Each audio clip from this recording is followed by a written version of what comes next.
Hi everyone, come join us here at The Experience this Monday, October 10th at 6 p.m. Eastern. The whole gang's going to be here. Rex, John, Robbie, me, Nick, and Mariana's going to be back to color in some brand new commission cover art. It's going to be a great time, as always. So, again, join us, The Experience, Monday, October 10th. I almost forgot. But I do remember it's 6 p.m. So, hope to see you there.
What is up, everybody? Station Pop Pop Boom. Welcome to Pop Culture Philosophers. In fact, welcome to Rockin Robbie Live. I will be your host tonight, Rockin Robbie Thrills. How is everybody doing? We are beyond the midst of Horror Fest 2022. It is the most wonderful time of the year. I'm excited because it's been a fantastic day. Can I just real quickly just get it out of the way and say, how about them Cowboys? Holy cow, defeating the defending, I almost said World Series champs, the defending Super Bowl champs.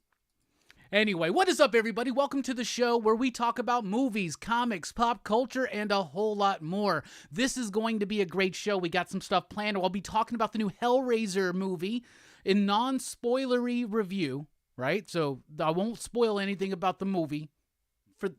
I won't, right? We'll be talking about the upcoming DC books this week. We'll be talking about Image in the 90s. We'll be talking about our top 5 favorite movies of 2017. We'll be having the book report, a little bit of show and tell, and all of that and more. But though we have a grand plan here tonight for Rockin Robbie Live, this show is driven, fueled, if you will, by your questions, your thoughts, your comments, your concerns. Get them in right now. What do you want to chat about? Because this show is a conversation between me and you. So get those questions, get those stations and pop booms and all that other jazz out there in the street, out there in the chat. How is everybody doing? I hope you had a great weekend. I had a fantastic weekend. Can't complain much. Yankees are in the postseason. We're going to be playing the Guardians. That's right, the Cleveland Guardians. We're going to be playing them on Tuesday, I believe, for a best-of-5 ALDS. Very excited for that. I think the Yanks got it in them. The Cowboys won today. That was great. My Auburn Tigers have completely shit the bed this year. I haven't even watched the games for the last 2 weeks. Didn't even care because I've been here before. I know what's going to happen. If you're a football fan, if you're a sports fan, did your team make it into the postseason? If you're an MLB fan, if you're a college football fan, did your team win? Who do they play? What's going on? If you're an NFL team fan, what's going on with you today? I hope you're in a good mood. Hopefully not in a bad mood. You might be an Eagles fan, in which you might be in a good mood. But if you're a Lions fan, you might not be in the best mood.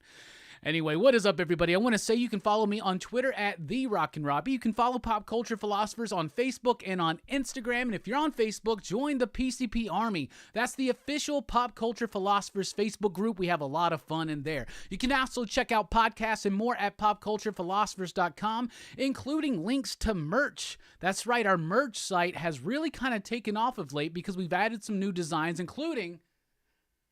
that's the Horny Time horseshoe design, y'all. Look at that. That was all a bit that came up during one of our PCP movie nights. I don't even remember what movie it was now. I don't even remember. Anyway, Horny Time horseshoe shirts are available right now also.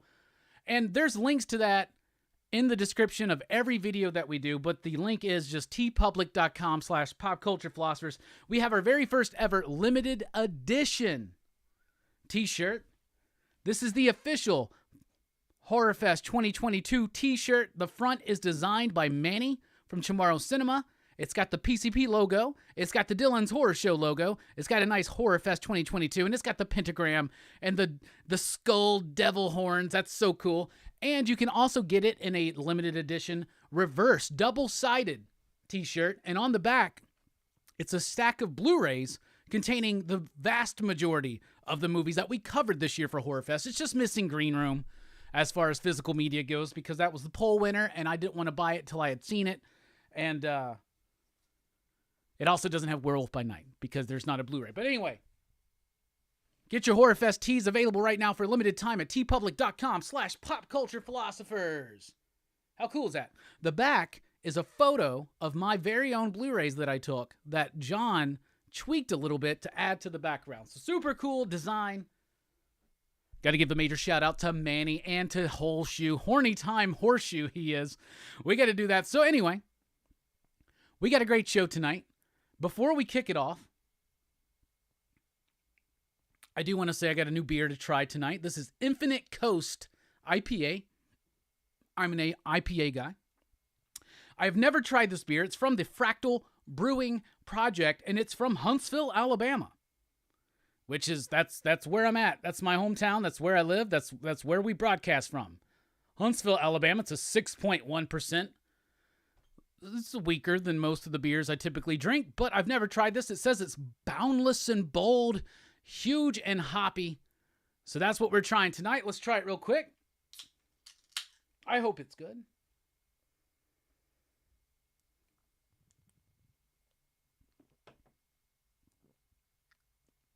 Well, that's a mighty fine beer. Like an IPA should be. Crisp, hoppy, kind of refreshing.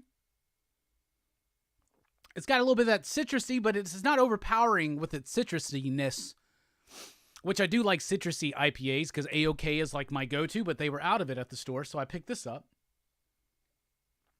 But it doesn't have that soapy taste that a lot of other IPAs have.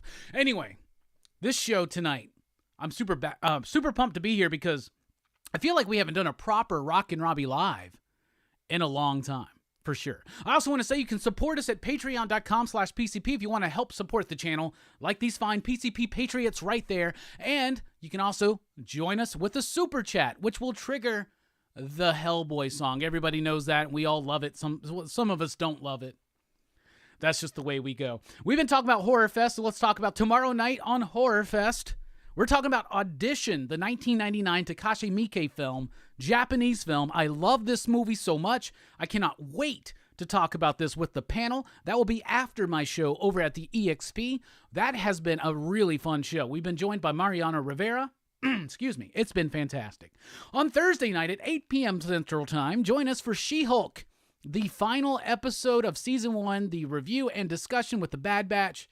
This has been a fun after show. Regardless of what you think about She-Hulk, I guarantee you will have fun and you will be entertained during the after show. And then, of course, Saturday night, Dylan's Horror Show. We're talking about The Witch, Robert Eggers' film. Eggers?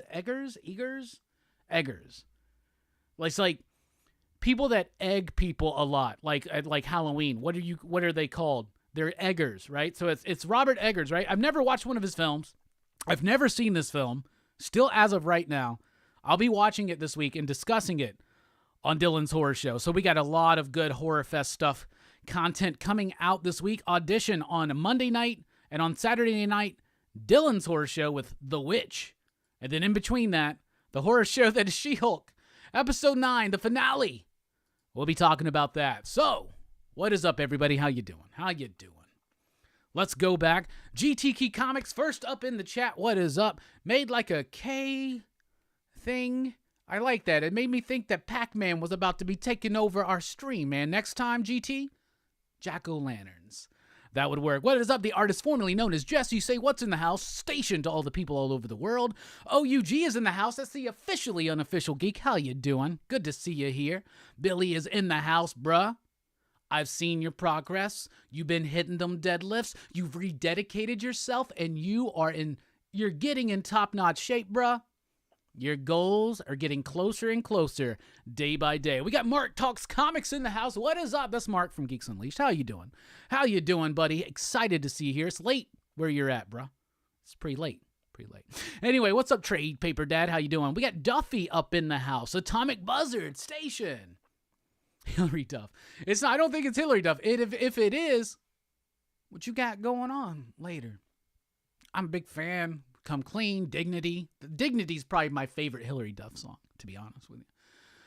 Yeah, where's your dignity? I heard you lost it on the Hollywood Hills. Yeah, don't act like I don't know. What is up, Trail by Asian? How are you doing? Excited to see you here. I have not been hitting the deadlifts, man. I got a bum knee right now. It's pissing me off, man. The Atlanta Braves are the world champs, Robbie. Well, we shall see how much longer that lasts. I do like the Braves, but I'm hoping for a Yankees-Dodger World Series. Seems like that could possibly be happening. Moni Station, what is up? Mark says, I don't know any ideas about Cowboys, but I'm glad you're happy, mate. Yeah, I wouldn't expect you over there across the pond to know anything about Cowboys, and that's fine, too. NFL's really rigged. A lot of people say that. I think the closest I've gotten to confirmation about it is the idea that refs are told to keep it close with their calls. Like, yeah. Because a lot of calls can go, there's pretty much holding on any play. It's just about keeping it close. How about them Cowboys? Prescott just got deboed by Rush. It's my job, punk. CTA Frank, we shall see. I don't think Dallas has a quarterback controversy until Dak loses a game. We shall see what happens next week against them undefeated Eagles. But until we have to fight them Dirty Birds next week, let's just go ahead and relish in this. How about them Cowboys? Holy. Dude, I was one of those ones that after the first game, I was like, well, signing off on this year. It's done. It's over. Instead, that's my Auburn Tigers. Anyway, what is up? Fueled by ignorance. Sometimes we are fueled by ignorance. It's kind of what's going on. They want me to insert an ad right now, and I say no, YouTube, no, not at all, because we'd rather have a Hellboy song. Moni, I don't actually think there's going to be a quarterback controversy unless Dak comes in for his first game and loses. But the thing is this, and this is what I love. All these people like to hate on the Cowboys. It's fine. It's been a rough adult life for me being a Cowboys fan. Trust me, I was a teenager and they were winning all over the place. And I thought that's what it would be like. Same with the Yankees, actually. And by the way, the reason why I became a Dallas Cowboys fan is because I used to, my stepdad, Donnie Station, basically the man who raised me, hated the Dallas Cowboys. And it was kind of like a thing when I would watch football with them. I would root for Dallas, and then Aikman, Smith, Irwin, you know, I just got all wrapped up in it. I was a Yankees fan because my favorite baseball player growing up was Lou Gehrig and Joe DiMaggio. So that's why I'm a Yankees fan. And I'm a Lakers fan because Magic Johnson. So the players that impressed me the most in my childhood are the ones that I became loyal to those teams. Don Mattingly was my favorite, like my first favorite baseball player. You know, active player was Don Mattingly. Emmitt Smith was my first favorite football player actively, though I did like Joe Montana, who didn't back in those days. And Magic Johnson was my first favorite basketball player as well. Right next to Michael Jordan, though. That's why I got a poster in my living room of the two GOATs of the NBA in my opinion, Magic Johnson and Michael Jordan. So there you go. Comics by the Bay says, go Gators. Florida Gators. All right. Did they win? I have not paid attention to college football. I was like, who we playing? We playing Georgia already? I ain't gonna watch it. I ain't gonna watch it. Dan has always been overpaid, overrated garbage. He's Tony. Oh, you mean Dak. Tony Romo 2.0. That's that autocorrect, isn't it? 2.0. No, nah, we'll see what happens. He doesn't have an 8.8 record every season. Center. First of all, Dak had led the number one offense in the NFL last year. That was the Dallas Cowboys. People forget that. It's really funny. I know we didn't make it through the playoffs. I get it. I understand. But come on. And second of all, moving on. Anyway. There you go with the Trade Paper Dad says, hook 'em horns. Okay. Got a Texas fan there. OUG says, Bears lost, but we're used to it, so you know. Oh, man, that sucks. That sucks. Mark McGrath is here. Every morning there's a halo hanging underneath the corner of my girlfriend's four-post bed. Station. Mark going along with the bit. Who may or may not be the lead singer of Sugar Ray. I don't know. I like to envision that you are, but if you're not, I still am happy that you're here. And now that I realize what you were saying, I'm going to go ahead and sing it. Every morning there's a halo hanging from the corner of my girlfriend's four-post bed. I know it's not mine, but I'll ask if I can use it for a weekend or a one-night stand. Fuck yeah. Dan says 49ers keep showing up. You know who keeps showing up? Them pesky-ass Giants. What the hell is going on with these pesky-ass Giants? They beat Green Bay. I bet Aaron Rodgers was jet lagged. That's got to be what's going on. I have no idea why the Giants are 4-1, as well as the Cowboys, and the Eagles are 5-0. Holy cow. Do you know, if you break it all down with records and stuff, what the best division in the NFL is right now? It's the NFC East. What is going on? Now, we're only 5 weeks into an 18-week season, so, you know, I get it. I get it. Darkside says, Alabama struggle win. It's roll tide roll till we died, though. Don't get it twisted. I won't get it twisted. Don't worry about it. And it's still War Damn Eagle no matter what. I don't need to watch that heartbreak during Dylan's horror show. I'm there to celebrate something. Because that's when we've been playing these last 2 weeks is during the horror show. Actually, I don't think we played the LSU.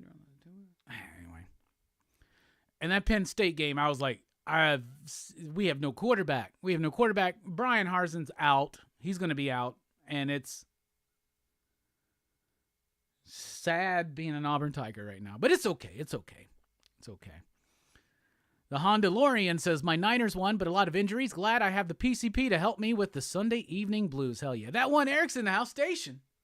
Think the horseshoe was born on the True Lies review. It was the True Lies review. Thank you for that.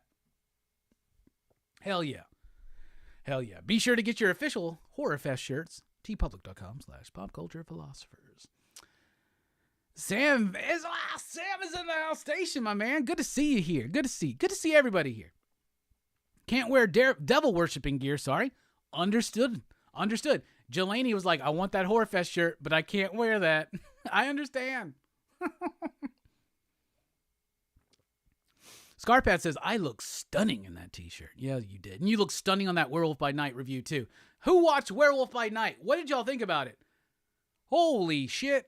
Me, Jelani, Brooks, Scarpad, Fable, and Steph all gathered on Friday night for a special bonus episode of Horror Fest, which we always do.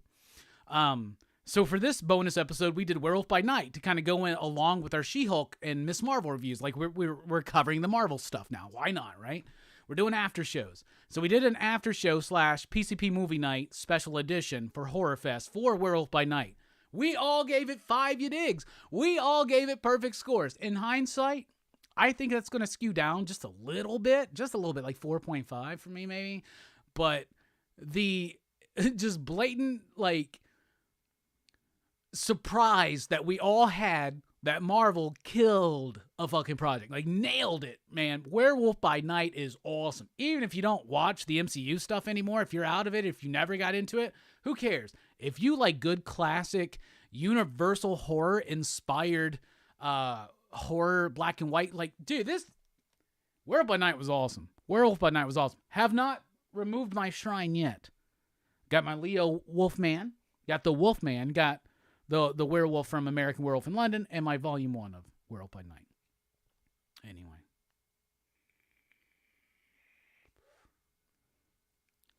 Robbie, have you seen the Alex Ross Timeless Villains covers? No, he's doing villain covers. Damn, those are going to be good. Did they do like a big long panorama of all of them? Because he did full figures, and they just, on the cover, it's just like torso and up. That's awesome. That's a really good idea. That sells comics. Alex Ross covers. Really does. Is there a basic PCP t-shirt? Would totally buy one to promote Comics by the Bay. There are plenty of PCP shirts. There is the basic one with the logo. There is our Bullet logo, which is the DC logo from like the 70s and the 80s, but it says PCP. We got one that I love. My favorite design is based on the Battlestar Galactica logo. We got one that's like Fantastic Four, one that's like Spider-Man. And there are more designs to come. We also have our gigantic moronic Splendor shirt, which is a bit too. So expect more shirts. In fact, we do need to get that She-Hulk design going. So Manny, if you're watching, if you're listening at some point, I need that design back because I accidentally deleted it when I did a mass deletion through my email the other day. Robbie is a lost soul. You need to find his way again. I think we're all lost souls who always need to find our way. OUG doesn't drink very much anymore, but was not a fan of IPAs. That's cool. Scarpet says there are too many IPAs now. Well, every brewery does one, just like they do a pale ale or something like that. They do a stout. Like, is there too much beer now? Is that what you're saying, Scarpet? What is up, Verno from the Cerebros station? Everybody needs to tell Verno how much they really, really, really, really, really want him to do a horror podcast. That dude is like on the threshold of making a life change that's going to change his life in a very cool direction.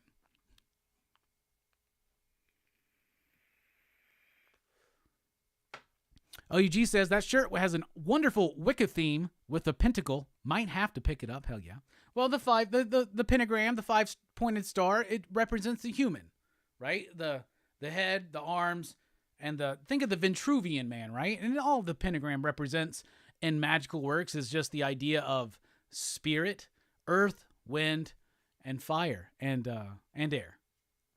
But we really like earth, wind, and fire. Do you remember?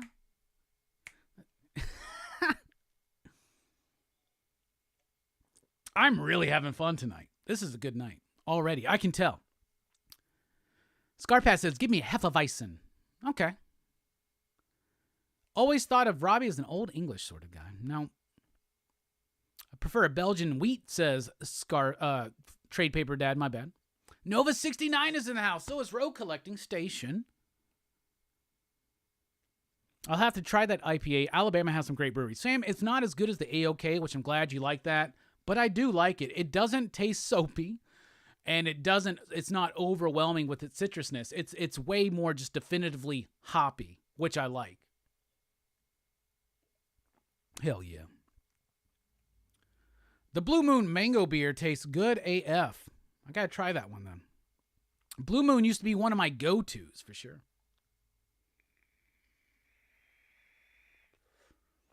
Got way far behind on the chat. It just jumped up on me.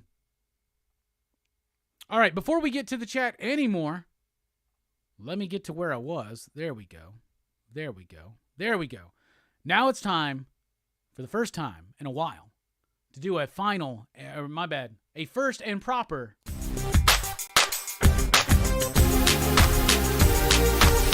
First Five.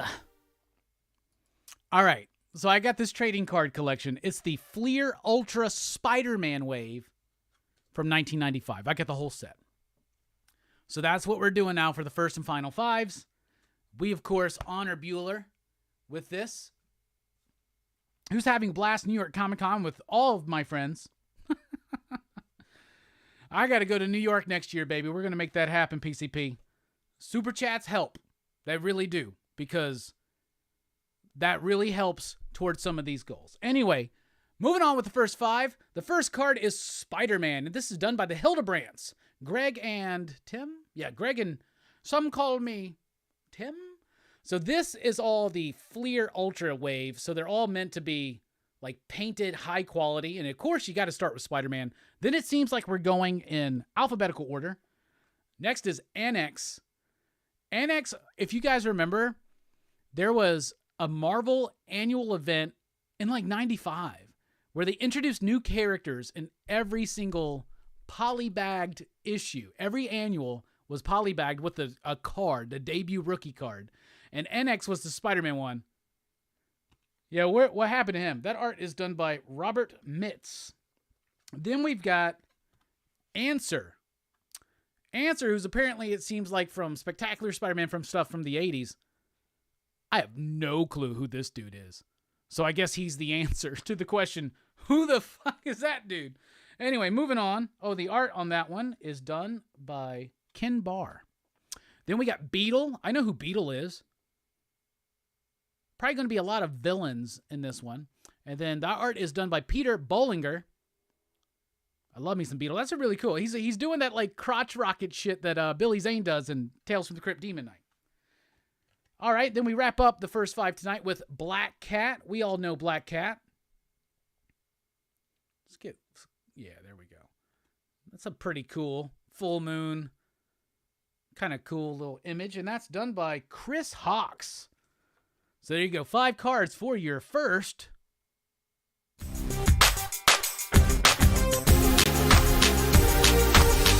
First 5. All right, let's take a look at the chat. Evil Face Bad is in the house. What is up? Sleepy Reader's in the house. Station. Ouroboros is in the house. Station. Pop, pop, boom, everybody. We got Aaron Jones up in the house. What is up, my man? Aaron Jones, keep my name out your mouth. Reverse Amoeba's in the house. Station. How's everybody doing? Billy says, thanks, Robbie. A lot of blood, sweat, and tears left in the gym. The struggle is real. I'm way behind on the chat right now because I remember saying that. Jerry Rice and Tim Brand say it's rigged. Jerry Rice and Tim Brown say it's rigged. Pat's got Brady 2.0 now. We'll see. Y'all smoked the Lions today.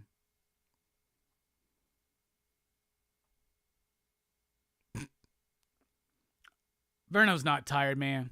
He's just watching a lot of horror movies. What's a newborn in the house?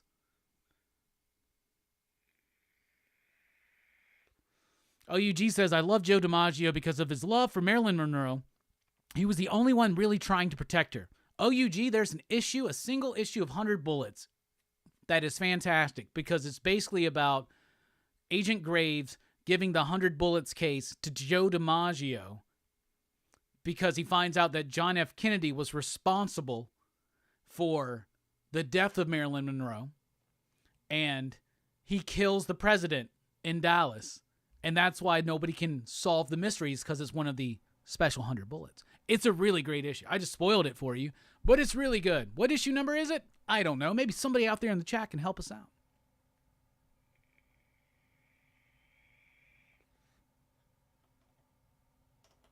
Shit. Verno, don't listen to Mark, man.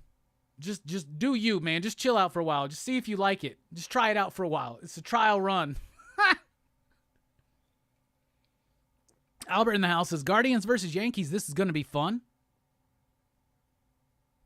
Pesky Ass Giants. Station, Mars Comics. How you doing? Scarpaz says, fucking Dolphins. We got James in the house. What is up? You're never late. You're just on time.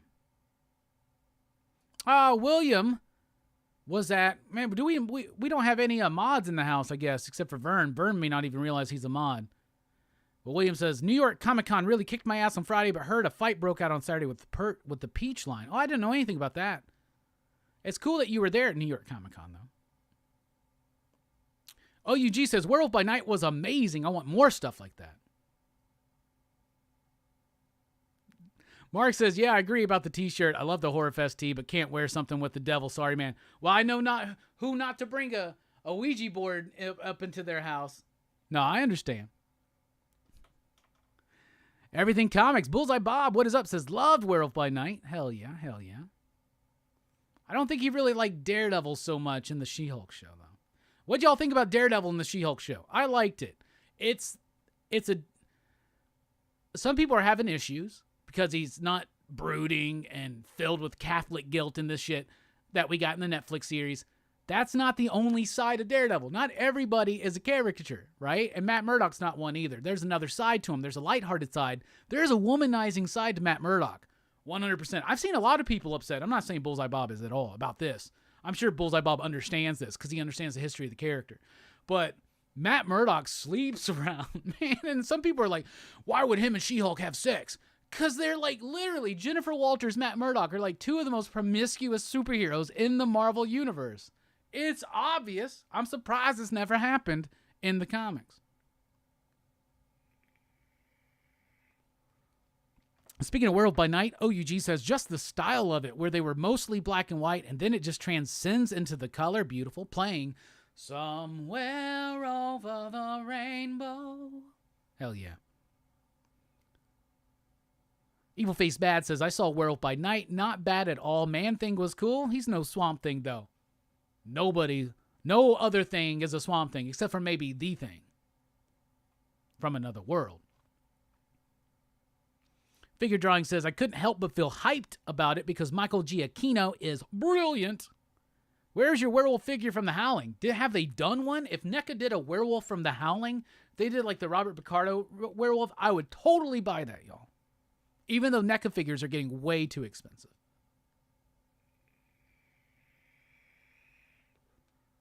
Way too expensive. All lost souls swimming in the fishbowl year after year. We're just one lost souls living in a fishbowl year after year. I feel like singing. That is apparently obvious tonight. That's how good I feel when the Cowboys win. I remember one time back in the day, I think it was like last year, someone was like, oh man, the Cowboys won today. This means Robbie's going to be really excitable tonight. Robbie, have you seen the new Hellraiser? Yes, I have. And in fact, we're actually doing a non-spoiler Hellraiser review here in just a little bit. I am not giving those Marvel cards away. That would be awesome, but I'm not.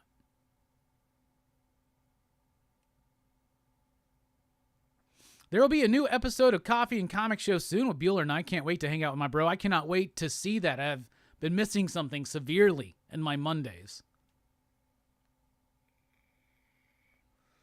Sinner says, damn, those are some dope cards. Just seeing that they have some new Marvel cards, but they aren't that dope. Nothing beats 90s Marvel. I agree. And the problem with the new cards is they're way too expensive. Cowboys do get another win, Bob. And for you, how about them Cowboys? We're 4-1, baby. I wrote us off, man, after the first game. Shit. OUG says, oh my God, that is awesome. I will read that 100 Bullets for sure. I don't know which one it is, but it's the one that's got American flag and a baseball player on it. They don't name Marilyn Monroe. They don't name Joe DiMaggio, but you get the gist. I don't even think they named JFK. The Guardians are the expansion team. Pretty much.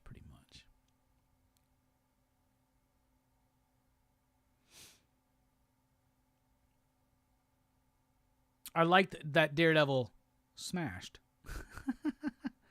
Are they really making a new movie or show of Star Trek? I saw something about that. Star Trek Defiant with Worf and Spock.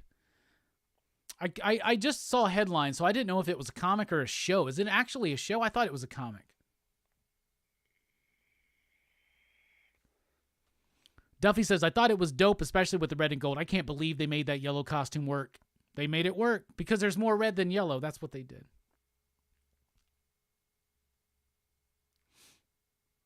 Bob says, I liked some of the stuff, but I wasn't totally upset. But the episode does make me afraid for what they'll do with 18 episodes of Born Again. I get what you're saying. I don't think that Marvel had the capability of doing something dark, of doing something somber, until I watched Werewolf by Night. That makes me happier about Blade, or more excitable again about Blade. But I get what you're saying with Daredevil, but I pray to the gods that they understand that when they take on the name Born Again, it's not just some trivial little joke because it's like, now get it? Daredevil's born again because now he's in the MCU. I hope they understand the weight of what that title means, because Daredevil Born Again by Frank Miller and David Mazzucchelli just might be, in fact, I would dare to say it is 100% one of the top 100 comic book storylines in Marvel Comics history.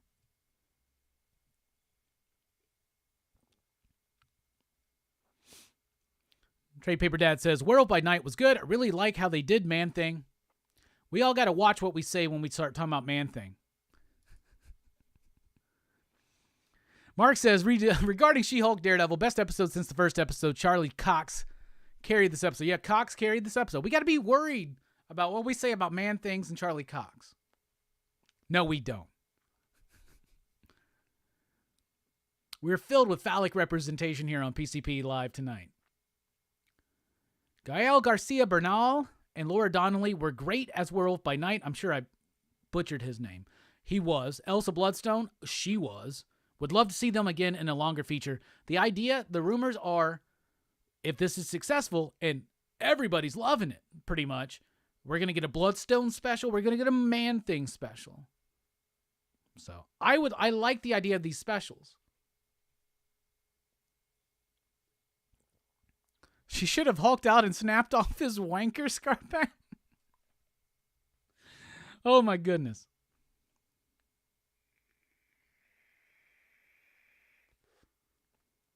The next 1 hour special should be the giant-sized Man-Thing. The next 1 hour special would just be Man-Thing Rich. But if they did a 2 hour special, it could be giant-sized Man-Thing. Shout out to It by Theodore Sturgeon, says Figure Drawing. That was the first swamp creature from 1940, pre-Swamp Thing and pre-Man-Thing. Man-Thing and Swamp Thing, though, it's easy to say Man-Thing's a ripoff of Swamp Thing, but they were both kind of created at the same time. So sometimes things just wind up in this, as Alan Moore calls it, idea space. And when it pops in your brain, you better use it, right? Yeah, I know them Giants are 4-1. And what's that one? What's that one, William? What's that one? I'm being obnoxious. Please calm down. Okay. We haven't even started tonight. We're barely getting started.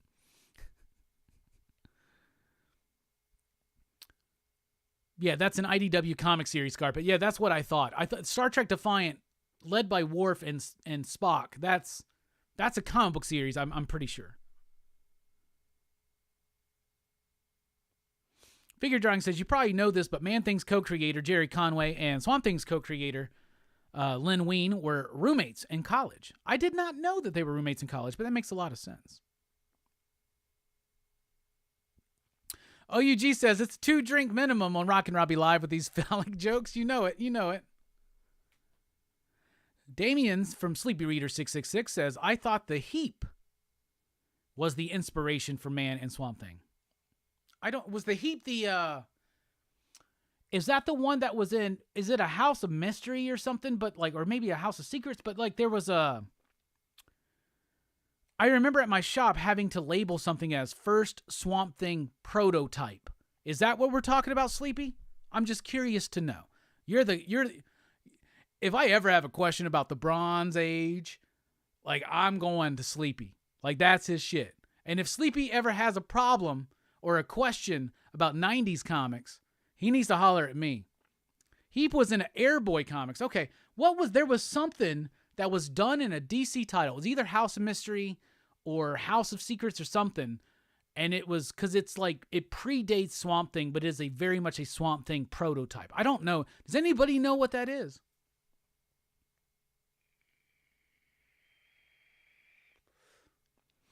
Evil Face Bad says, did you hear about the leaks on the Gotham Knights video game? An art book for the game came out ahead of the game's release date, and it has spoilers in it. I have not heard anything about that, but I don't pay too much attention to video games, or at least modern video games. I'm more of the 80s, early 90s video game fan. I guess you call us a retro gamers. I just got an N64 not too long ago. Got 2 games so far. I got Tetris and Super Mario 64. There are others I need. Gassy night. What is up with this beer? There was a Proto Swamp Thing in Phantom Stranger, I believe. Awesome. Thank you for that. Also, thank you for Fable, one collection down, for sharing the link to the Werewolf by Night episode, the She-Hulk episode, and the Tales from the Crypt Demon Knight episode.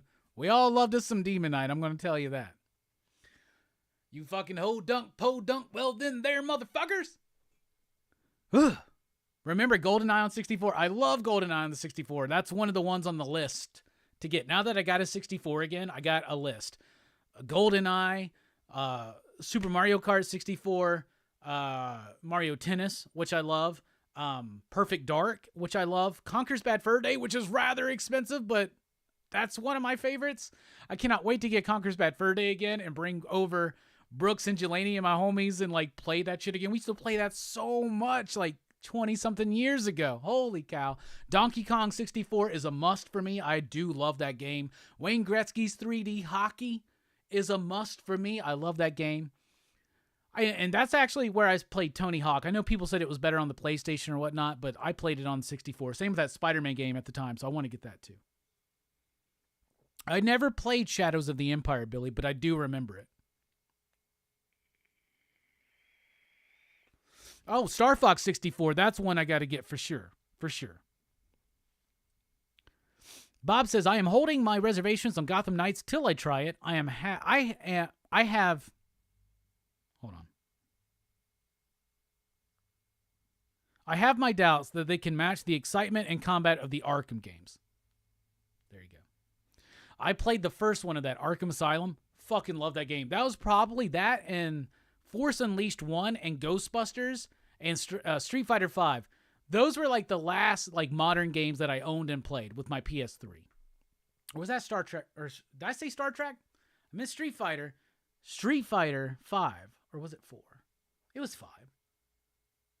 I don't remember. F-Zero. Hell yeah, I love F-Zero. Man, I got that shit from my Super Nintendo emulator. F-Zero fucks me up sometimes. I'll try to play it. I'll just get into it for a while and just be like, man, I can't keep doing this. Banjo-Kazooie for the 64 is really good. That's what I keep hearing. Oh, WWF No Mercy? I remember really playing, I don't know if I played that, but the one I had was WrestleMania 2000. And we created characters for me and Jelani and Brooks and everybody.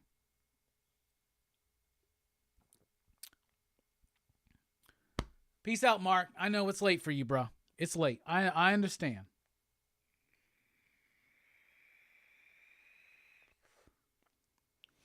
Played Ghost of Tsushima. Best game I played in 10 years. Love that game. The combat is elegant. Well, if it's not on Nintendo or Super Nintendo or Nintendo 64, I can't play it. Because the other consoles I have are an Atari 2600 flashback, little mini console, and I got a Genesis mini. That's all I got. And I got a new, those members in the PCP Army got to see this today, but I bought, or actually an anonymous, somebody who chose to be anonymous, gifted me a very generous gift card for Amazon, which that's always awesome. And I bought a Blu-ray shelf that puts all of my Blu-rays on one shelf. It's giant. I made it this morning. That's what I spent most of my early morning doing. I made that. I set it up. I am so freaking happy with that. That was awesome. Why did I say that? Oh, when I did that, it means I got to fill in some of my bookshelves that were taken up by movies. I got to fill in with books, right? And so I did some work in the living room today, right? I'm very happy with it. But I also took all my consoles and like got them on my little like TV stand. So I got my Nintendo 64 there, and I got my little Genesis Mini. I got my Wii, which has my emulators on it for my old school NES and SNES stuff. And I got my little Atari Mini. And so now I'm like, oh, okay, time to start working on some more of these minis. And you know, they are doing that second Genesis one with the Sega CD, and I'm pumped for that, man. Pumped for that. NFL Blitz on 64. That was a good one. I remember playing that one.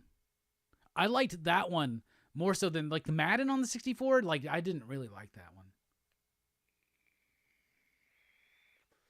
Trade Paper Dad says, Alex Ross did a villain's mural Same as the heroes, I assume they will come out as covers. Doom and Kang and Baron Zemo are included with many others. Hell yeah. Raphael, what is up? I do not have a GameCube. I wouldn't be against having one. Nintendos are my favorite. And GameCube has some really good Mario parties. And what's the first like big Mario game that was on the GameCube? Is that Mario Galaxy or Mario Shine? Whichever one it is, I have never played that.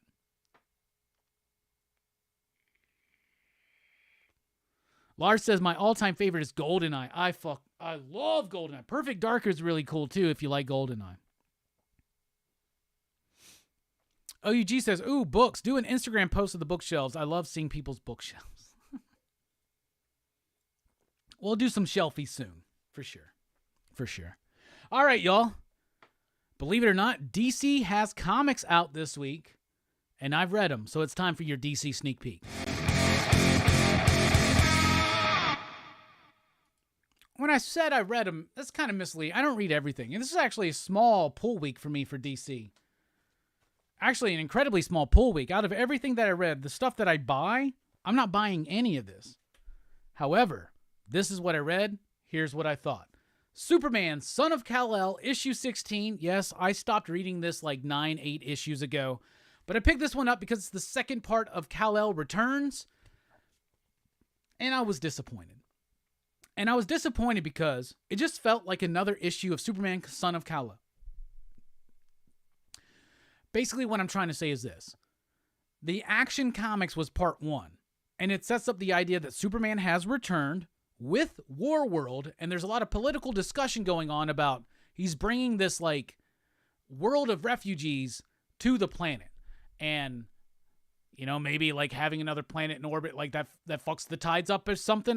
There's all kinds of gravitational stuff that they haven't addressed. In this one, we step back. And we're like, apparently just off of a big thing with Jonathan. So they're dealing with aftermath stuff. They're setting things up.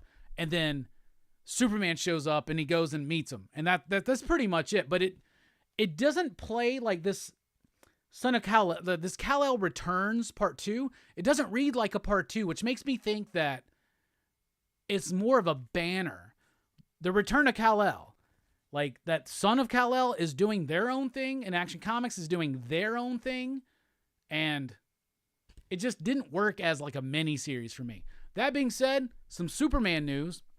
They're expanding Action Comics. There's going to be 3 ongoing stories, including the Philip Kennedy Johnson one, or maybe it's going to be 3 in addition. Basically, what they're doing with Batman Urban Legends, that's the new format for Action.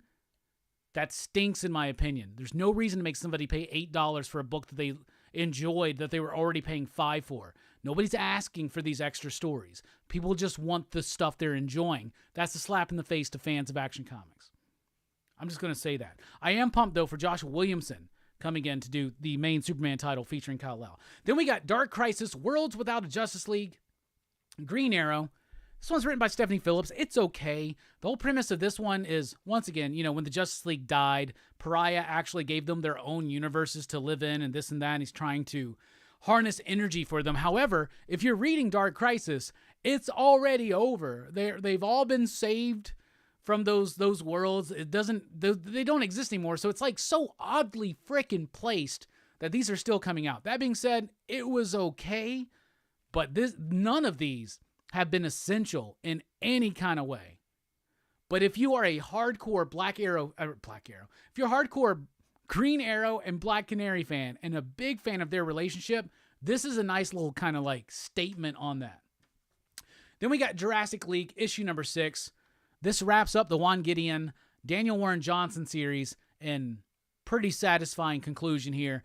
This reads like the New 52 Jeff Johns, Jim Lee, Justice League origin, but with dinosaurs instead. So don't expect much. Just expect awesome dinosaur action, and that's what you're going to get. I really liked the end here, and I like the setup for more to come. Then we've got a new debut, Batman Incorporated, issue number 1. This is from Ed Brisson, John Timms on the artwork. This was all set up in that last Batman annual by Brisson and Timms, and I really did like that, and I really did like this first issue. It does feel a bit if you're reading this one fresh, you hadn't read the stuff building up to this, it does feel like you'll be lost for a second, but you won't be lost for too long because there is an interesting mystery kind of set up here. However, a lot of it is also set up in some previous Batman work, including Batman the Knight, so there's some things. But basically, someone is going around killing the mentors of Batman and Ghostmaker, and now Ghostmaker, who is the new leader of Batman Incorporated, is having to solve that mystery. So I liked it. I thought the artwork was dynamic. I thought the story was intriguing. It kind of slowed up here and there, so it wasn't perfect, but I did enjoy Batman Incorporated issue number 1. But by far my favorite DC book that I read this week was Batman vs. Robin issue number 2. And the recent announcement has recontextualized this whole series and the world's finest. So we got this idea of Lazarus Island is going to be this like mini event from DC in January. And it's spearheaded by Mark Waid. Well, Mark Waid's been doing work on World's Finest. He's been doing work on Batman vs. Robin. And he's pretty much now like the creative director of DC, even though he doesn't have like an official title or anything like that. So this has made this book come across in a different spin. We're building up into this event that behind closed doors they initially referred to as the Magical Crisis, but Lazarus Island is about the idea that on Lazarus World, or Lazarus Planet, my bad, is based on the idea that Lazarus Island, where there's this gigantic resin of Lazarus stuff. We found this out in the Robin series recently by Josh Williamson and Glebe Milkinoff, I think. But anyway, that erupts and starts like intermingling Lazarus particulates with the atmosphere, and it starts causing change across humanity. So this one, I really like this issue. So it's Batman with a newly re-resurrected ally trying to figure out why Damian is hell-bent on stopping him. It's Batman versus Robin. Why is Damian fighting Batman? You get the full explanation here. It is tied in strictly to the events of that Robin series and the events of Batman, Superman, World's Finest. So I love the connective tissue there. I love the organic build up to this event. If you want to do an event or a mini event, this is how you do it. You lay those seeds, you start building it up, and you do something interesting. And I really like this book. You have characters from the Sandman universe make their appearance here because they are part and parcel of the DC universe, and they also represent some of these older titles that we were talking about. Let's just say House of Secrets, House of Mystery, The Witching Hour even. So I really like that. So to recap, Superman, Son of Kal-El, no. Worlds Without a Justice League, Dark Crisis, Green Arrow, for the most hardcore Green Arrow, Black Canary fans. Jurassic League number 6, a very satisfying, smashing conclusion. Batman Incorporated, a promising debut. And Batman vs. Robin, very strong. That has been your DC sneak peek.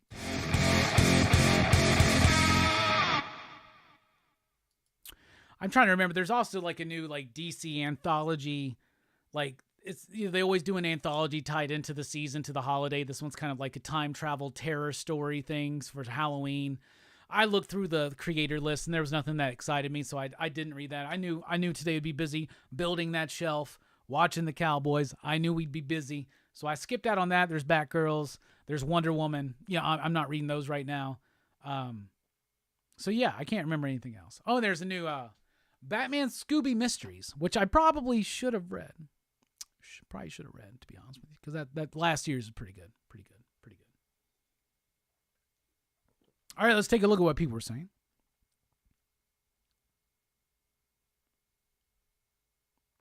What's your opinion on the Mario movie trailer? Trade Paper Dad, I covered it and gave my full opinion on the weekly pop culture wrap-up, but I'll just kind of abbreviate that here. I thought it looked fine. I did not mind Chris Pratt's voice, the little bit we got, but I was most excited for Jack Black's performance as Bowser. That really got me going. It looks cute. It looks fun. And them penguins chucking everything they had at Bowser and then being like, that's just a taste. I love that. I thought that was really cool. I thought the trailer looked cool. And I'm a big Mario fan, so I'm cool with that. Scarpad says, anyone here read the new Stephen King novel Fairy Tale? Is it worth reading? I have not read it, Scarpad, but I do follow some people that like, I guess they're on BookTube is what they call it, right? We're comics YouTube, they're BookTube. And for the most part, what I've heard is that it's solid. It's not like his greatest, obviously, but it's nowhere near like his worst. I heard it's a pretty solid one. And Paul Greengrass is adapting it for Universal. These books behind me are real. Very real.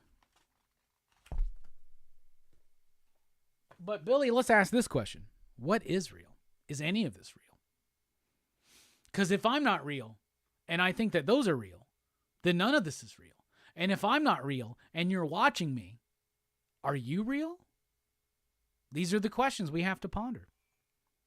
The new book is only 600 pages. That's really brief for modern Stephen King. Trade Paper Dad's still reading The Stand.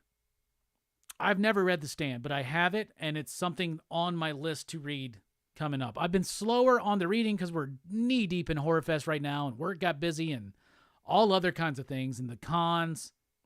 But I have not had near as much prolific reading in September and the early October as I have in August. Right now I'm reading Luda, the new Grant Morrison book, but I'm only through the first chapter, which is like the first 30-something issues or pages. So I still got a way to go on that one.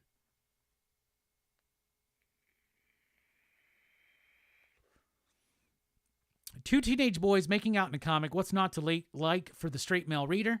Well, how about a heterosexual girl and a dude making out in a comic? What's not to like about the the homosexual reader? I mean, who cares? Love is love, man. Let it go. Yeah, John just finished story arc last issue. Okay. Wait, they're doing action as an anthology? That's annoying. It is annoying. And it will be, they even said, like Batman Urban Legends. And nobody wants to pay $8 for 4 stories. I mean, and here's the thing. They know they got people that like the Philip Kennedy Johnson run.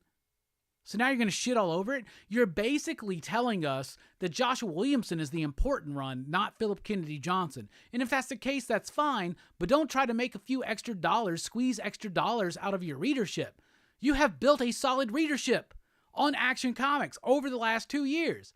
You're going to fuck that up by doing this, DC. You're fucking it up. Your sales are going to drop super low. Because let me tell you something about Batman Urban Legends. There may be some good content in there. There is good content in there. There's also whack content in there. And the sales are terrible for a Batman book. I'm just going to say. That's a terrible idea, DC. Do I need to drink some whiskey and do a rant?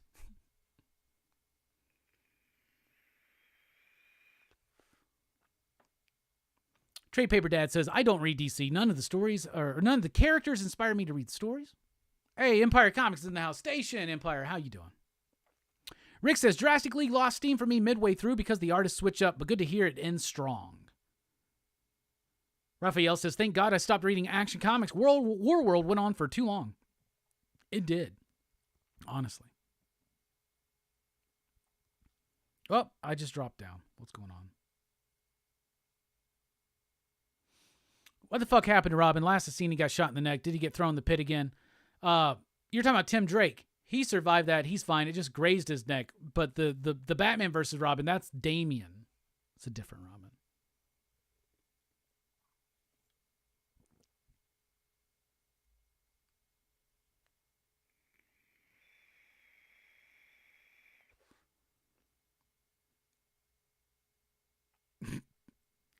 I love how Robbie skirts around that Batman ally thing. I had a hard time skirting around that part of my review.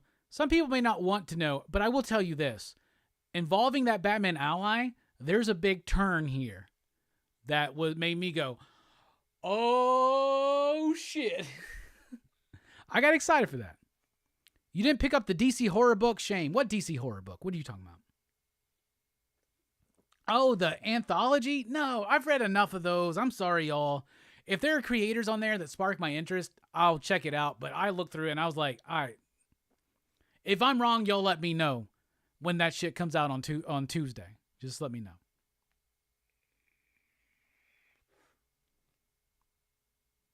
And it's all time travel stories. It's not necessarily horror. And like, what's the last horror one they did? Was Are You Afraid of the Dark Side? Come on. I'm done with those. $10 cash grabs, man. That's what those are. $10 $10 cash grabs and $10.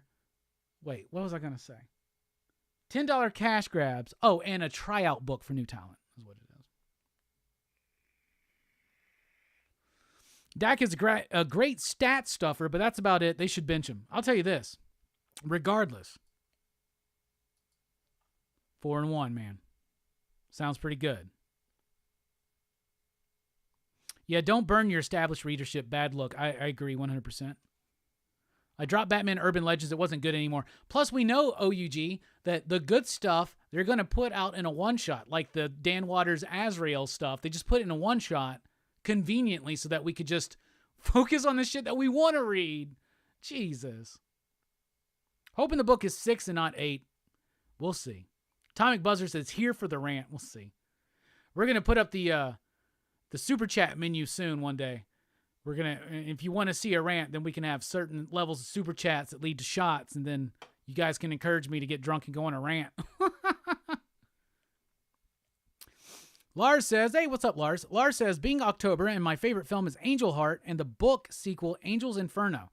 Angel Heart, is that with Robert Downey Jr.? No. I mean, Robert De Niro. No. I had the RD in my head. Robert De Niro. Is that... I've never seen that, but is that the one I'm thinking of? Is that the right movie? I'll just stick to Detective Comics for my Batman since Evil Face Bad. Detective is amazing. So is Batman. I've read the next issue of Batman as well, and it's really solid. It's the penultimate issue of the Failsafe run, which I have loved so far. What's up, Maximino? Station! Almost every anthology book by Marvel and DC over the past decade are terrible. Occasionally there are okay ones, says Rick. Choco's 26. Salute! Just got beer right now. I'll tell you what. I don't want to encourage people to make me take too many shots when I do the super chat menu, which will probably debut at some point in the future.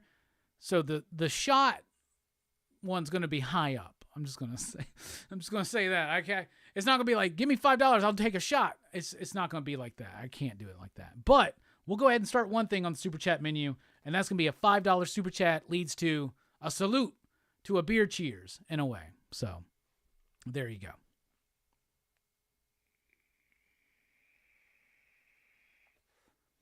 Tyler says, working through my own horror fest tonight is Jacob's Wife. Looking forward to it. Oh, that's the one with Barbara Crampton. I'm looking forward to that. I still haven't seen it. Let me know what you think, Tyler. OUG says, Zdarsky's story over the detective one so far. As of now, I would agree with you. However, there's a subtlety to Rom's story, and there's a structural thing going on that I'm very excited. I think in the long run, it's going to wind up being a better story. We'll see. Yeah, De Niro, Mickey Rourke. Never seen that one. I've never tried Screwball whiskey. Last time I was at the liquor store, because now y'all got me stuck on Woodford Reserve, like 100%. So apparently I sold them out of the bigger bottles of it, so I had to buy a smaller bottle. So I'm very low on it. But Screwball whiskey, no, I've never tried that out. Is that legit? Is that something good? I'm always down for whiskey recommendations, y'all. I'm writing Screwball whiskey right down. All right.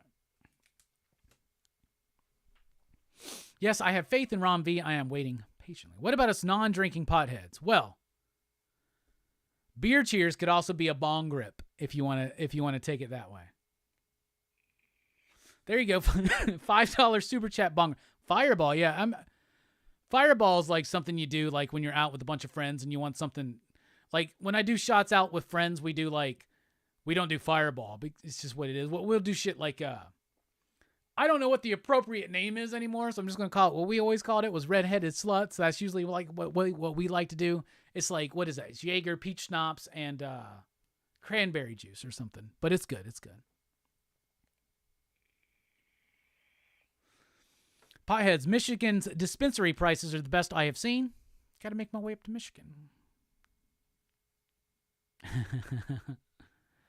I love Jameson Center. Jameson and Bushmills I really like. I like Irish whiskey. I almost bought some Jameson.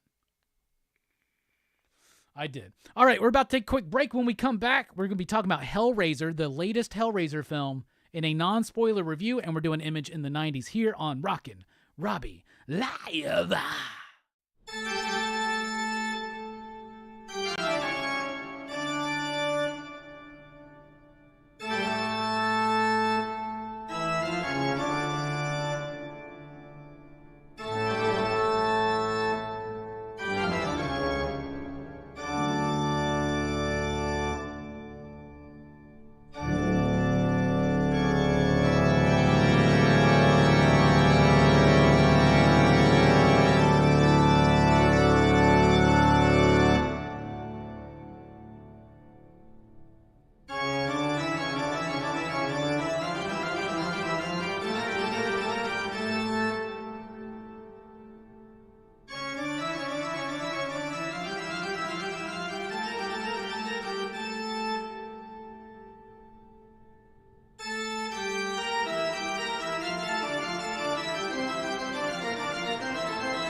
Hi everyone, come join us here at the Experience this Monday, October 10th at 6 p.m. Eastern. The whole gang's going to be here. Rex, John, Robbie, me, Nick, and Mariana's going to be back to color in some brand new commission cover art. It's going to be a great time, as always.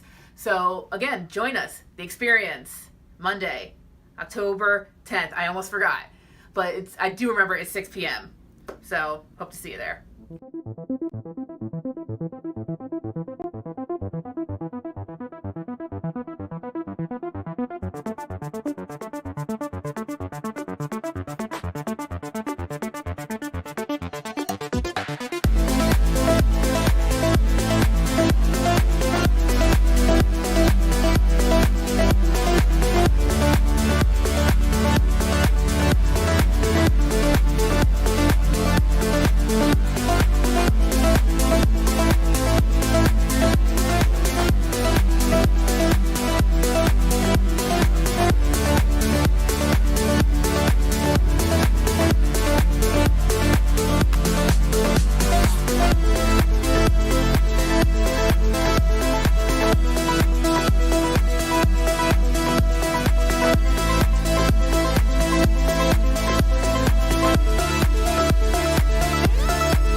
What's up, everybody? Station Pop Pop Boom! Welcome back to Rockin Robbie Live here on Pop Culture Philosophers. I am your host, Rockin Robbie Thrills. Because we're in the midst of Horror Fest, we got lots of exciting things coming up. By the way, if you're on Facebook or at Instagram, follow Pop Culture Philosophers there. You can also, if you're on Facebook, join the PCP Army, the official Pop Culture Philosophers Facebook group. You can support the channel at patreon.com/PCP. You can follow us at popculturephilosophers.com for podcasts and even more. And there was another one. Did I do the Instagram bit yet? Did I do the PCP Army and Instagram? Did I? Yeah, I did. What else is there? It doesn't matter. Just be here, like, share, subscribe, join the conversation. We got great stuff planned. We're about to do a Hellraiser non-spoiler review. We're going to be doing Image in the 90s here in this segment. We've already did the DC sneak peek and had a lot of fun conversation before. But y'all, it's all about this. Act 2, if you will. We are opening up the Super Chat menu. I have not done the official bit yet, but we're going to have a few of the items here available. For a $5 Super Chat, you get a beer cheers. Here's one for free, just for being here. For a $10 Super Chat, you get the Hellboy song. And for a $25 Super Chat, I'll take a shot at this Woodford Reserve. And if you got a whiskey recommendation, let me know, please. And I already saw one up there. What was it? A lot of talk about weed. I live in Alabama. Don't get me fucked up, man. The Jameson cask makes stout. I've seen that. I was worried about it, but I love Maker's Mark too. I don't know if I've had the Maker's Mark 46, but Monkey Shoulder I've never heard of. I'll write that down. Right now I got Screwball and Monkey Shoulder. So what whiskeys do you recommend, y'all? The whiskey drinkers out there. So there you go. Anyway, thank you all for being here tonight. We really do appreciate it. Coming up here on the channel, join us tomorrow night for PCP Horror Fest Audition, 8 p.m. Central Time. Thursday night, 8 p.m. Central Time. She-Hulk Episode 9, the final episode. Join us for the best and most lamenting after show out there on YouTube. And then on Saturday, we're talking about The Witch on Dylan's Horror Show. Very excited because I've never seen that show. So that's awesome. So there you go. How are y'all doing? We're about to get in on this. What do you want to talk about? Even though we got a grand plan, this show is driven, fueled, if you will, by your questions, your thoughts, your comments, and your concerns. And once again, I'm going to remind you of that. $5 for a beer cheers, $10 for the Hellboy song, $25 for the shot. So there you go. And if you don't partake of the alcohol, you can do a bong cheers.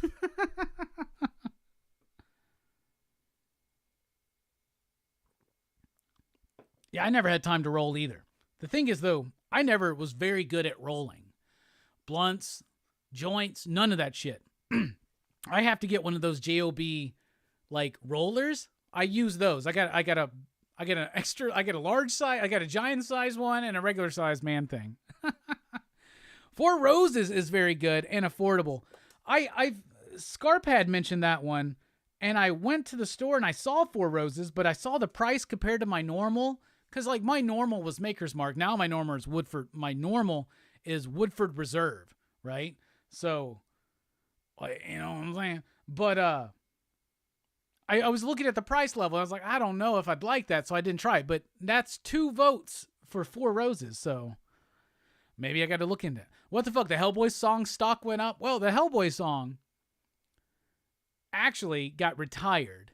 And then due to popular demand, it came back. But it came back, there were like different, each episode I came up with different criteria in my head. I never announced them. Like, I'd be like, if we get $20 tonight, we'll do that. You know what I'm saying? So there you go. And that's the thing too. It's about the cumulative total. It's not about the individual. So if we hit $5, regardless of how many people, like how many super chats it would take, we do a beer cheers, right? And then you get what I'm saying? So it doesn't matter. We're going to have fun regardless. Y'all don't have to super chat to have fun with me. All right. Anybody, what's up? Where y'all at? I'm like way caught up on the chat. This isn't cool. We got Afro X in the house. What is up? West Coast don't get nothing on the East Coast except first for TV shows. Okay, I get what you're saying. Empire Comics says, craziest shot I've ever had was a Four Horsemen. Jack Daniels, Jose Cuervo, Jim Beam, and Johnny Walker mixed together. We used to do this thing at this bar I used to go to where you would pay, I don't even remember what, it was like $5, I think. It was $5. They would give you 3 coins and they blindfold you and you throw these 3 coins randomly at the bar. And then for $5, you get a mix of the 3 bottles that you hit. I did that game plenty of times. And there were many of a great shot that I took, but most of those shots were rough. You would wind up getting peppermint schnapps and a whiskey and a gin or some shit like that. And trust me, that tastes terrible. Terrible. Terrible. It sucks.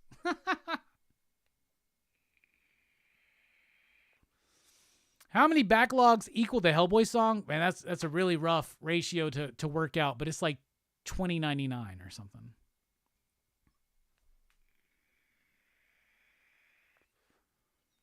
Bobby says, man, I know how to roll for a long time. I've been steady rolling since the 70s. Hell yeah. I can't wait to roll with you, Bobby. Bobby says, how about them Cowboys, which means I get to do this again. How about them Cowboys?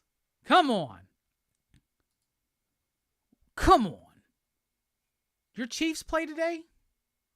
What's going on with the Chiefs? Do they play today? I didn't notice anything about the Chiefs. Lost in Comics, what is up, station? Where can you get comics based on Clive Barker stories? Back in the days, they were published by Eclipse and Marvel. The last time that they did a bunch of them were IDW. And that was probably 10 years ago.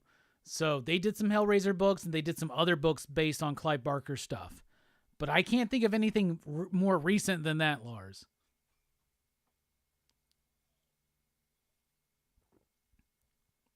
What is up, Lost in Comics? I never responded to your message. I'm down for the end of the year thing again. I think I told you last year I would totally be down for it again. So I'll be there, brother.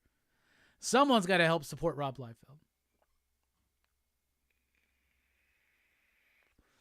That combo sounds awful. Yeah, it does. How about the Mississippi Mud Dogs? I don't know. How are they doing? Do they make it? What's going on?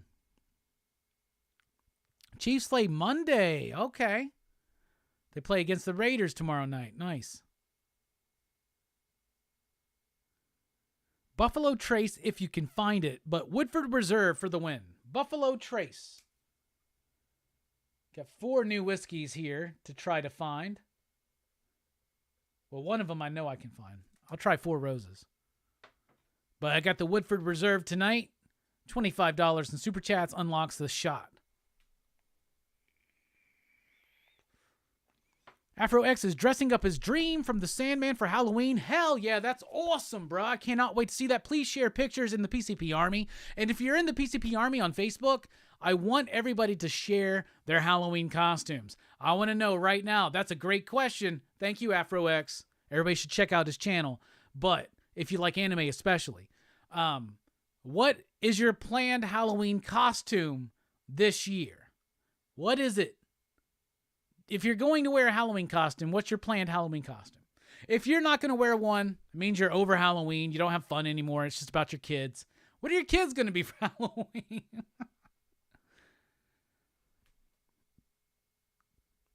Tyler just picked up a Hellraiser anthology that has a Neil Gaiman story in it. Wow. Is that like a comic book anthology? Boom. Thank you, Reverse Amoeba. It wasn't IDW. It was Boom. I'm thinking of Boom because they did the one where a new Pinhead got chosen and she was a woman.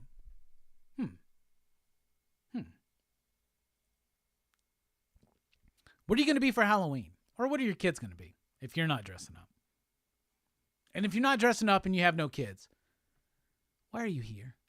What's going on with your life? Are you okay? Because Mike wanted me to check on you. Did he just say making fuck? Anyway. Jacques is in the house. What is up? Quit messing around and try a flight of single malts. Well, we might have to do that one night. Cardstock Variant says Venture Brothers Speed Suit. Okay. Billy says Screwball is the best whiskey I've ever had, and I've had a lot of whiskey. Mars is going to be Carmen Sandiego for Halloween this year. Hell yeah.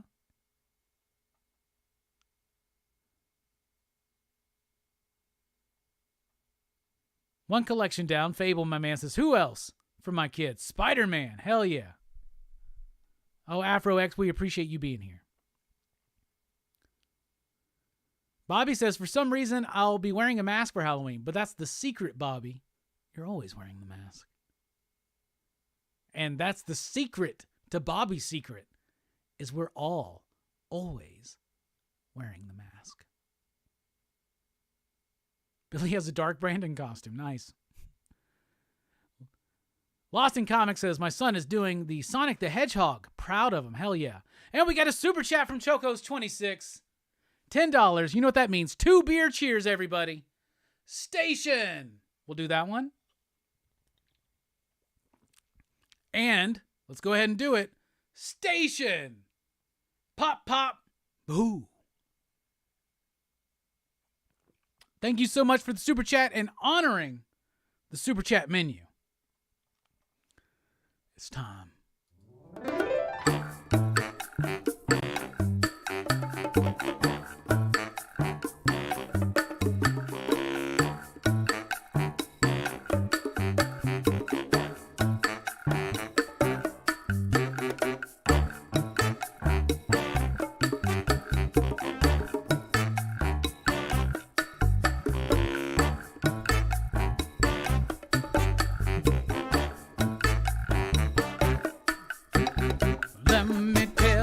About this little man I know.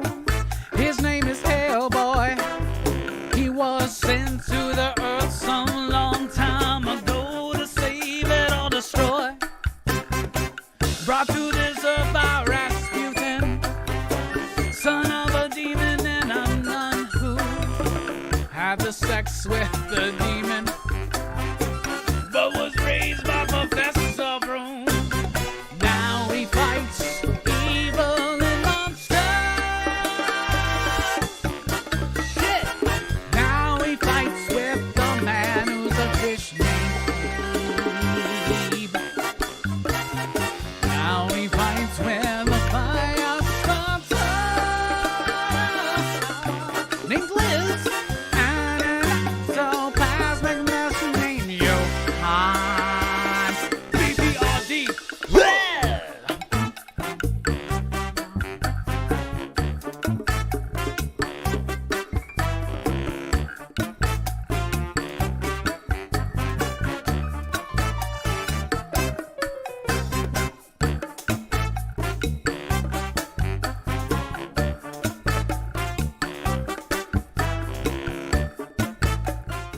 All right, Chuckos26, thank you so much for the super chat. And just to make sure everybody's on the same track here, you got to enjoy the Hellboy song, but you had to have 2 beer cheers or, you know, just drags on whatever you're dragging on. Station. And if you don't share advice, drink some water for the rest of us, please. Somebody. Thank you so much for the super chat. It really goes a long way. Every super chat, every bit of support. Even if you're just here participating in the conversation, that is the most important thing. So thank you so much, Chocos26. Yeah, it's a comic anthology with Mike Mignola, Neil Gaiman, and the Wachowskis. What the hell are you talking about, Tyler? Tyler, you got to send me a link to what you're talking about on any of our socials. That's at the Rockin Robbie on Twitter, or on the Instagram, Pop Culture Philosophers, or on Facebook for Pop Culture Philosophers, or in the PCP Army. I need to know exactly visually what you're talking about, because I got to have that. You telling me that Neil Gaiman, Mike Mignola, and the Wachowskis did Hellraiser work. That makes a lot of sense. The Wachowskis worked with Clive Barker on some of the Clive Barker Marvel stuff in the early 90s. We covered it. Ecto Kid. I got to find the rest of those. I'm curious. Albert says, damn, these guys really want to see you drink. They just want another rant about Marvel or not. Or they just want to celebrate with us, right? That's what we're doing here. Remember how crappy our Halloween costumes were back in the day? Yes. A piece of plastic and a plastic mask, but there is something nostalgic in me that wishes I still had every single one. I wish I had every Halloween costume I ever did. I started leveling up at a certain point. I started doing Dracula's, got a better costume, started doing makeup. I was Deacon Frost in high school one year. It was 1998. I was Deacon Frost. Oh, man, I swear to God. I didn't even do anything that Halloween. Just went out with my buddy, and I think we just caused some mischief, right? But, like, some of my favorite Halloween costumes is 2 times I've been Norman Bates from Psycho, because that's an easy one to throw together. You get the wig, you get the knife, you get the dress, and that's great. Like Norman Bates dressed up as his mother. I've done that multiple times. I love doing a werewolf. I tried to make my own werewolf costume one time. I bought this Wolfman mask, and I got these like these clip-on nails, and I read this thing in a book where you could take yarn and make it look like a werewolf, and it just looked shitty. It looks so shitty, y'all. It looks so shitty. It really did. I was the Invisible Man one time. That was a really good costume. What else have I been? I've been more than that. I was Robert Smith one year. We all did an 80s rock star theme, and I chose Robert Smith. So that was fun. It's the only time I've ever been something non-spooky. Well, I've been a pharaoh a couple times. I like doing that. I want to be like a rotting corpse pharaoh. I still got the pharaoh costume. I wore it for Mummy Mondays a couple years ago. I was Ghostface. That's why I had the Ghostface costume for the debut of Horror Fest, PCP Movie Night Horror Fest, at least, because we debuted with Life Force on DHS. But that's why I got the screen costume. I keep motioning over there because the Ghostface costume is over there. Just in the floor. It's been there for like a month now. Jesus. Oh, real quick. Once again, check us out at our merch. tpublic.com/popculturephilosophers. Link in the description. You get a Horny Time Horseshoe shirt, which is a bit from the True Lies movie review. Or you can get your official Horror Fest 2022 shirts. For all of us devil worshippers out there, it's got the Horn Devil. It's got the pentagram. It's got the DHS logo. It's got the PCP logo. And you can get a limited edition 2-sided version of it that has the stack of my Blu-rays from this Horror Fest. You will always remember where you were for Horror Fest 2022. I love that shirt. And here's the thing. I got to buy them too. They don't give us our own free shirts. I was like, man, like, they're taking all of the money on these shirts pretty much. I just like seeing these shirts. But like, can you not just give us one of every design? Maybe 2 or 3? Come on. I know what I'm going to be for Halloween this year. And I don't want to like spoil it because we're doing a show on Halloween. However, if you know what we're doing on Halloween, if you know what show we're doing on Halloween, you know my Halloween costume. So there you go. Oh, I've been Jason a few times. Never tried Pinhead. That would be an interesting one to try, though, for sure.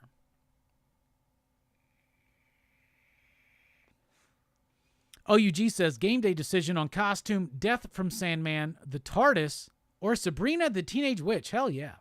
That's awesome. One collection down says, I would love to be a Cenobite. I would love to be a Cenobite too. Me and you, we got to get together. We got to find like a brilliant makeup artist. Let's holler at Tom Savini. See if he wants to do a video with us where he does us up as Cenobites. Wouldn't that be fucked up, man? To see us as Cenobites? That'd be so messed up. OUG says, and now we all have the Hellboy song in our heads for our start of our work week tomorrow, and that's a good start to your work week, if I had to say so. Honestly. Jacques says, for Halloween, going to be a paranoid adult looking for colored fentanyl pills in the candy. Seriously, kids these days. Hell yeah. Good luck with that. Eric says, dressing up as Marty McFly for the work and then as Grogu to pair with my kid's Mandalorian costume. That's funny. Your kid's the Mandalorian, you're Grogu. That's hilarious. That's awesome. I want pictures in the PCP Army when you do it, y'all. Come on. You share your pictures, and if you want them to be shared, let me know, and I'll share them here on a Rockin' Robbie Live. Evil Face Bad says, I'm just going to be Robbie for Halloween and walk around singing the Hellboy song Drunk as Hell. Sounds good. You got to get an official PCP shirt, though, to really make it all work, right? Got to wear the backwards hat. Don't forget that. And don't forget the glasses from 2003.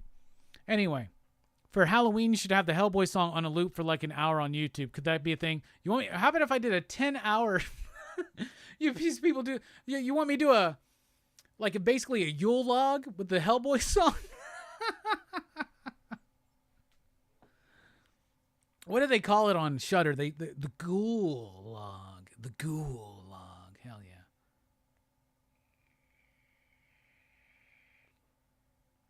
yeah. AfroX says Hellboy song never gets old. Thank you. And AfroX is drinking a peace tea, so I hope you had 2 good swigs of it while you were listening to the Hellboy song.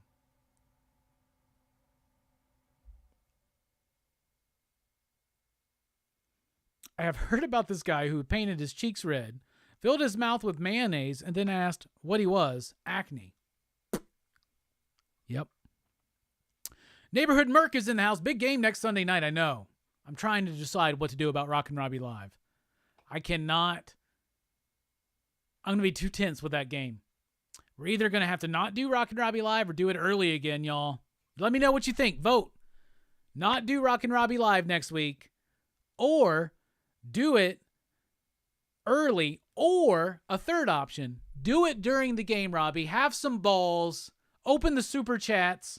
Open the super chat menu fully, and let's see what happens during the game next week. What do you vote for, y'all?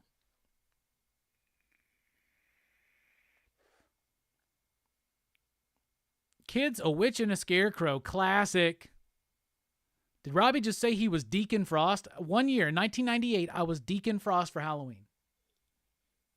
I just wore a nice, black silk shirt, some nice pants, paled up my face, vampire fangs, styled my hair. I was Deacon Frost. I love Blade, that movie. I love that movie so much, y'all. Karate Kid, Invisible Man. Interesting. Oh, just dropped on me. Oh, we got some questions. Here we go.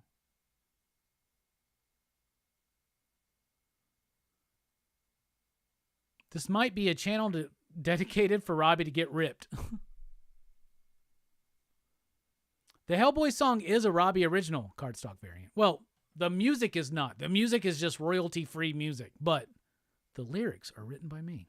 Spur of the moment off the dome back in the day.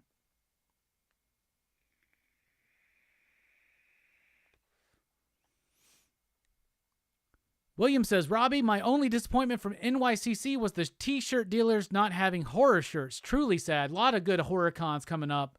Scarefest is next week, or a couple weeks. I really wanted to be there. It's just not going to be able to happen. It's not been the best year for us financially, but we'll be back next year with a vengeance, y'all. We already got the plans.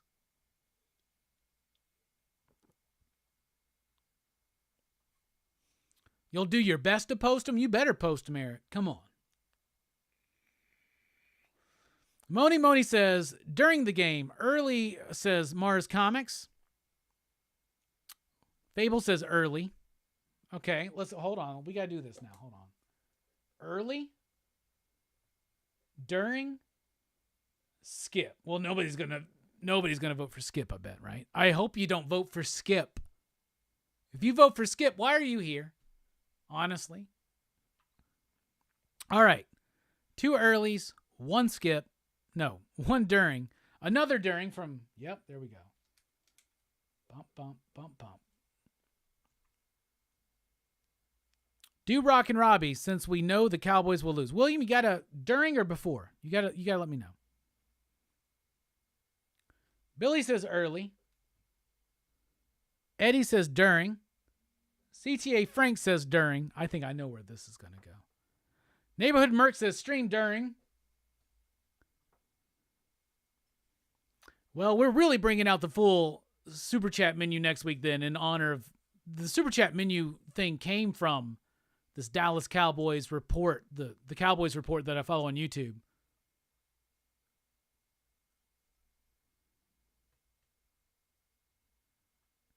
Trade Paper Dad says early. Got to watch The Boys. What are they doing? Is that animated series starting? OUG says during. Can you make the Hellboy song in a ringtone? I don't know. I don't know how to do that. I've never been to Flashback Weekend in Chicago. I've only ever been to Chicago one time, 2002 for Wizard World.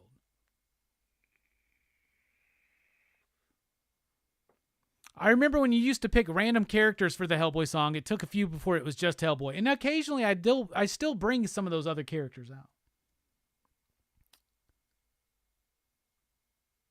William says during. During for Bobby. Everybody wants to see my misery if we lose.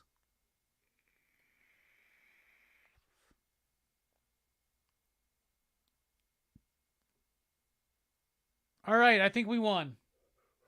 We'll do it during the damn game next week. I got to figure out how to do that because my Kindle's gone out.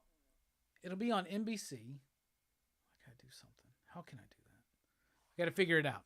Well, I got a week to figure it out, y'all. We'll do it during, and we'll open up the full Super Chat menu, which is still open. $5 for a beer cheers. Here's one for free. $10 for the Hellboy song. $25 for a round of shots for everybody.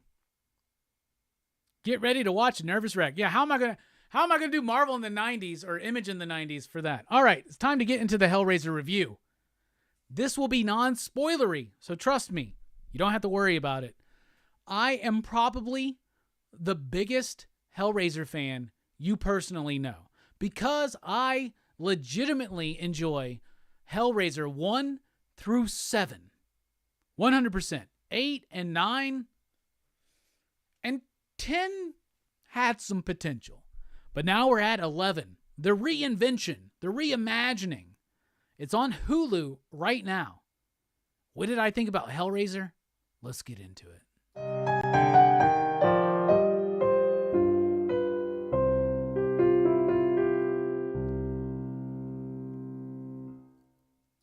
Yeah, I'll straight up just let you know. I loved this movie. I thought it was absolutely fantastic. I was nervous. I do not like these reboots. I do not like these requels. I do not like these reimaginings that we've been getting month after month after month. Oh my goodness, I'm so over it. But Hellraiser's a franchise that is very important to me. And Doug Bradley makes that franchise. And so does Clive Barker. So what were they going to do without Doug Bradley? I was really nervous. I thought they did a great job. So we get introduced to this dude. He's using the Lament configuration, or we can call it, I guess, just the box now, because they really elaborate on, let's just say, the lore of the Lament configuration. This dude is using it for a purpose, and it winds up in the hands of this character named Riley, who winds up being our main character. Now, the box itself, the Lament configuration, is used masterfully in here. And in other Hellraiser movies, we always go, how did we get from that to that? In this one, they make sure that we know how this works as a puzzle. So Riley is the main character, and I really like her in this movie. She's a struggling addict in recovery, but she's struggling with that, right? So she's dealing with addiction, and that's one of the things about the Hellraiser films is this idea of addiction sensation and how it can never be enough.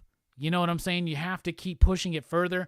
She really emotionally brings this movie to a core, but honestly, out of all the human characters, aside from the bad guy, or I won't call him the bad guy, but he's kind of thrown in there. This dude is awesome. He plays like this corporate guy, Vought, or something like that. And then Riley's really cool. All the other human characters, I honestly could give a shit about them in this movie. They're okay. They're there to do what they do. Her brother, her brother's boyfriend. They're just there to get got, y'all. Like, I mean, that's not a spoiler. You know that most of the cast is going to get got in one of these kind of movies. But when they do get got, it is awesome. Okay? So, honestly, character-wise, don't care about any character except for the corporate guy and the main character. But I loved them. But I am used to these kind of movies where everybody's just kind of fodder. Do you know what I'm saying? They're like, hurry, gonna get like into one of these kind of movies and get like super deep into like character development? Come on, y'all. Come on.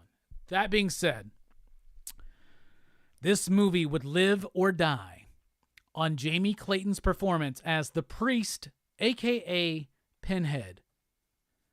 She fucking delivers, man. Doug Bradley's had a couple replacements already. None of them work out, in my opinion. Oh my God. She is awesome. Plus the cinematography in this, the style of this movie, the pace of it, it's slow, it's deliberate, it's dark, and it's fantastically horrific. Jamie Clayton as Pinhead, 100%. I'm down for it. I believe it. I am there. My favorite bit. Who do you pray for? Or was it, what do you pray for? Yes. What do you pray for? What do you pray for? Oh my God. The voice was there. The intensity was there. The mystery was there. The seductiveness was there, because there's always something seductive about the Cenobites, and that's important. Let's get to these other Cenobites. Oh my goodness. So back in the day, we just called her lead female Cenobite, but they do an interpretation of the other Cenobites too. So you don't just have Pinhead, you have her, the throat vagina one, right? Oh my goodness. Creepy, and it works. And notice they're tying in the pearl-ended pins, right? That is from the novella, from the short story. We even have the Chatterer in this one. And I'll be honest, I have some strong feelings about what they did to Chatterer in there. However, we have other Cenobites that are incredibly creepy to me. There's one that has like exposed lungs that has this like crazy wheezing sound that is so freaking nuts. And then this dude that I think they call Mask, where there's no face there, just skin. Oh my goodness, the Cenobites look so amazing. This movie really blew me away. I could not believe it. My expectations were low because I kept them in check. Right? I watched the trailer and I was like, we'll see. It's not a redo of Hellraiser. It doesn't tell the story of Frank. It doesn't do that. It doesn't do that at all. It's doing its own story. And its story is not as interesting as the original. And its characters overall, outside of the Cenobites, are not as interesting. There are two really good characters in this new Hellraiser movie, outside of the Cenobites. In the original, everybody's a great character. Even Kirsty's doofy beau or wannabe boyfriend or whatever. Even that doofus is like at least charming in some kind of way. But I followed along. I was into it. I knew why some of these other characters were there. They're just bodies. And Hellraiser has an element of body horror to it. And so I think that's cool about these movies, is that we know they're just bodies to be rent asunder, but at the same time, then when we see it, we're like, and I really like this movie. I was very surprised. Jamie Clayton steals the show. Her Pinhead is flawless. And in the original novella, which I love, The Hellbound Heart by Clive Barker, the priest, Pinhead, is described as a mixture of female and male, right? So a lot of people are they have problems that a woman is playing Pinhead now. However, what they do with that is the same thing they did with Doug Bradley. They're not the Cenobites aren't wearing the leather, the S&M leather or nothing, but like this, their skin themselves are their suits, and it's so gnarly. Like, I freaking love it. What I was trying to say is what they did with the voice is kind of a better version of what they did with, say, Desire in the Sandman Netflix show, which I thought was amazing. I love Desire's voice there. I love Desire's voice in the Audible, right? But I say that because it's a mixture of like masculine and feminine vocal traits. They do that with Jamie Clayton's Pinhead, and it sounds amazing. Their pain, our blood. Like, it works so well. You can't do Pinhead mimicking Doug Bradley. You got to do it your own way. They did it their own way here. I loved it. Story is cool. What I love the most about it is it does still deal with obsession. They change certain elements of the mythology that some people could go, that totally undercuts the meaning of the lament configuration. I would argue that it actually widens the meaning of the lament configuration. What the box represents, what the purpose of the box is, how that kind of changes or alters, or just, and I would say not changes or alters, but enhances the mythos of Hellraiser is phenomenal to me. Like, I love it. In fact, if they would have taken this direction earlier, we wouldn't have had to deal with so many sequels that, even though I love the majority of them, not the last part of them, but they're all movies that are not Hellraiser movies, that are just Hellraiser shoved into it, right? And you feel that. We know that. Inferno, Deader, Hellseeker. I love those movies, but like, those aren't Hellraiser movies. They're just kind of put in there, right? And I'm down for that. This is the first one outside of 3, actually outside of 4, because 4 does a lot too, to elevate the mythos of the box, of the lament configuration, and what all that entails. I loved that. It works as a reboot or reimagining, reinvention, if you will, but it also works as the next Hellraiser film. It's just the next Hellraiser film, y'all. In my head, canon, it all exists together. I think Jeremy Johns said that, right? I'll say the same thing. It all exists together. I really liked this movie. All in all, I'm going to give Hellraiser 2022 4.5 ya digs. Rockin Robbie says, check it out.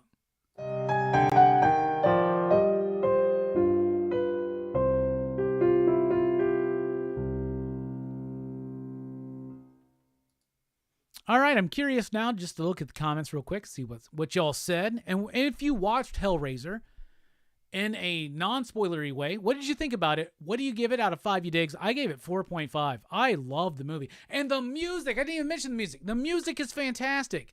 And they give you hints of the Christopher Young stuff, and then in the third act, they blow it out. Man, holy shit.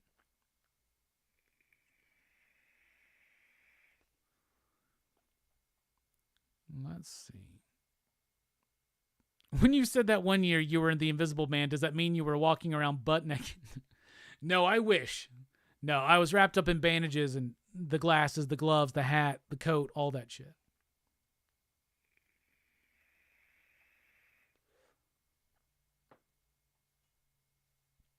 Albert's about to watch Hellraiser right now. I did not read the Rippaverse book. If someone sends it to me, I'll read it and give you an honest review. But it's not something available to me at my shop. But I know everything, and I know vaguely some of the shit behind it. I don't pay attention to all that. I'm not here for the drama.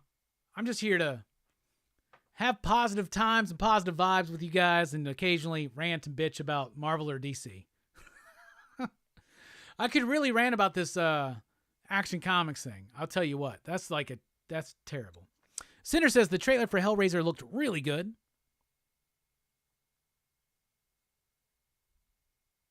Albert's going to watch it with the old lady, who's a huge horror fan, I might add. So am I. I hope she likes it. OUG says, Robbie, I don't know about that. My boyfriend loves not only Hellraiser, but also Clive Barker in general. Hell yeah. Fable says, the gore was better than I was expecting. Zach says, I enjoyed this. Good to see some of our DHS crew members and chat members liking this film. Fable says, I like the meat suits, but I do miss the black leather a little. I do too, but I like the difference as well.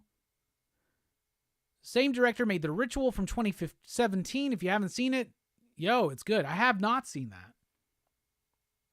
I do not know who did the makeup here, OUG. AfroX says, what is the main premise of the Hellraiser series, or is it just slasher film? Not really a slasher film. It's about a puzzle box that people who have explored, let's just say, sensation, whether it's through sexual activities or through any other kind of things, like, say, drug addiction or something. People that are addicted to the exploration of sensation, they get led to this box. And when they open it and they solve the box, it unlocks a dimension to these beings called the Cenobites, who show up to show you the true horrific and torturous pleasures of sensation. So it's pretty fucked up, man. I don't know how you could handle it, man.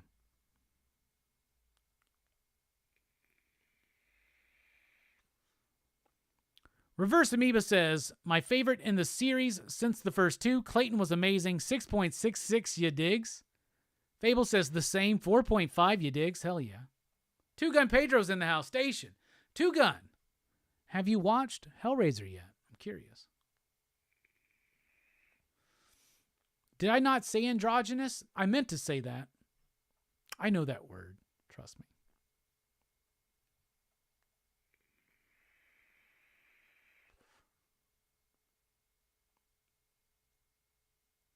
Drama in comics. No way. Are you sure, Robbie? I've heard things. Bobby says, I'll give it 4 Cenobites and 1 Cinnabon.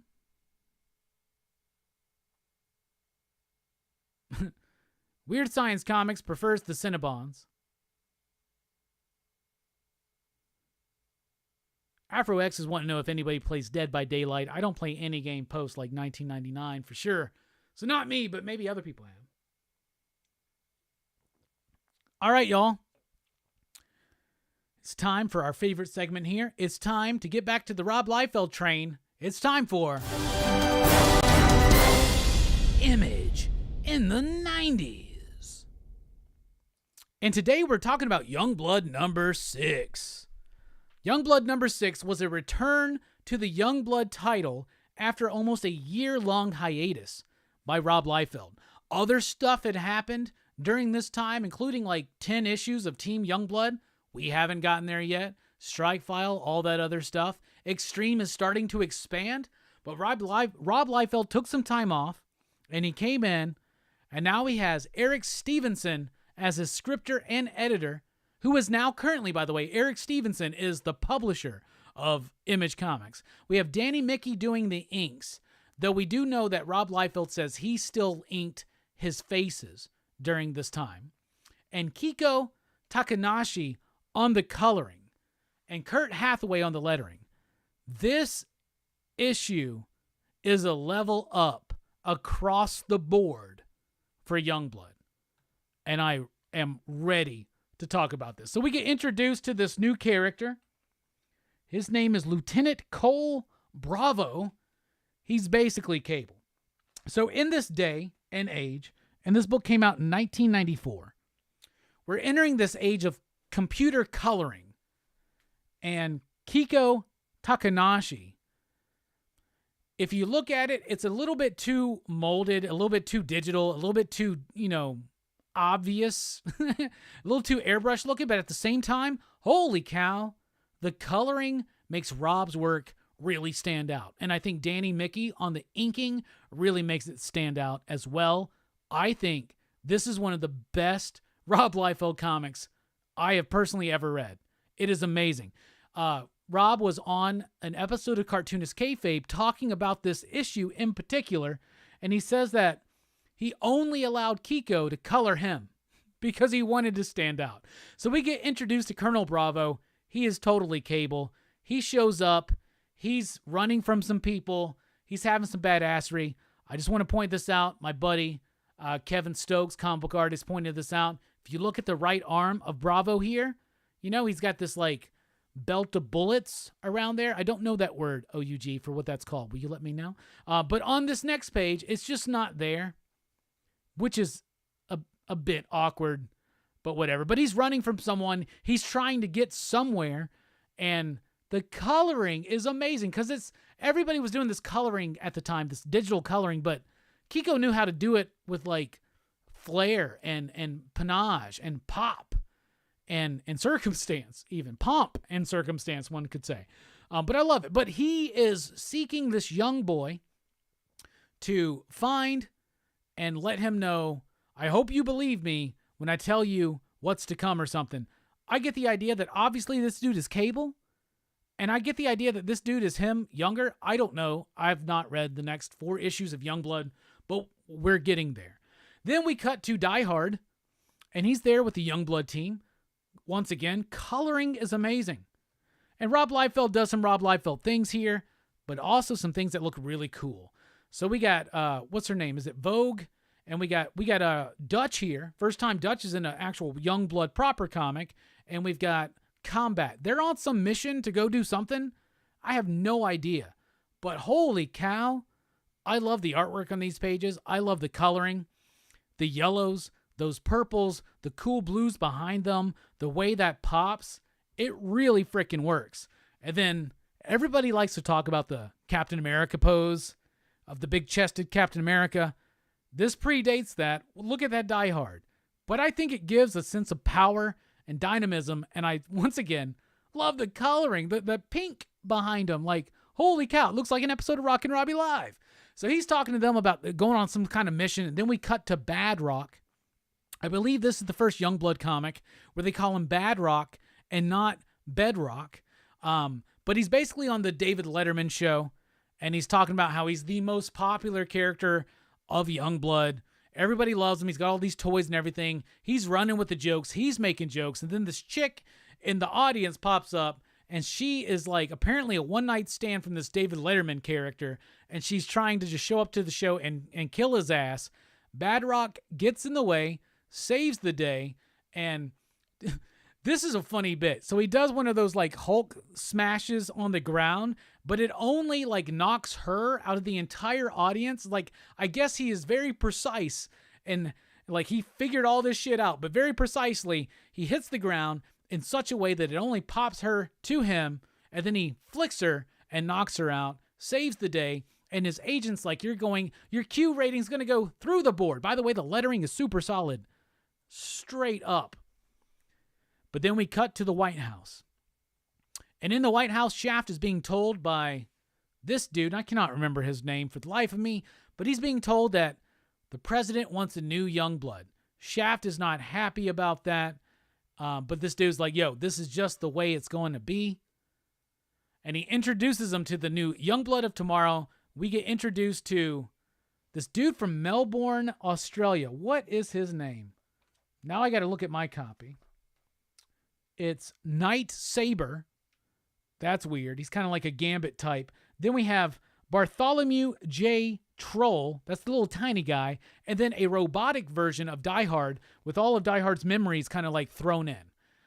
Shaft's not down for this. And he's like, he doesn't want to work with these dudes. He doesn't want to start this new Youngblood team or anything like that. But then something happens and they get called to a mission. Once again, look at the coloring here. It's really good. It makes Rob's work pop out. Danny Mickey is doing a great job of inking Rob Liefeld. And Rob says that he did the faces himself. I mean, we'll see how true that is. I guess probably never, but we'll see. But anyway, these people are attacking the White House. They're like this crazy, like extremist group or whatever. So it's just conveniently there for the new Youngblood to tackle. And then they go off in this great double-page spread. Dude, what's his name? Night Squire? What was his name again? Night Saber. Night Saber's little, like, do-rag. What the fuck is that, man? It's so silly. But then Troll just goes in. He's basically like Puck, wearing this like Ben Grimm helmet thing going on. But I really liked it. This was a very powerful action scene. I thought it played out really well. Knight Saber is trying to show out for Shaft right here. He wants to make sure that he's noticed. He has the ability to absorb somebody's aggression and redirect it to them through an energetic force.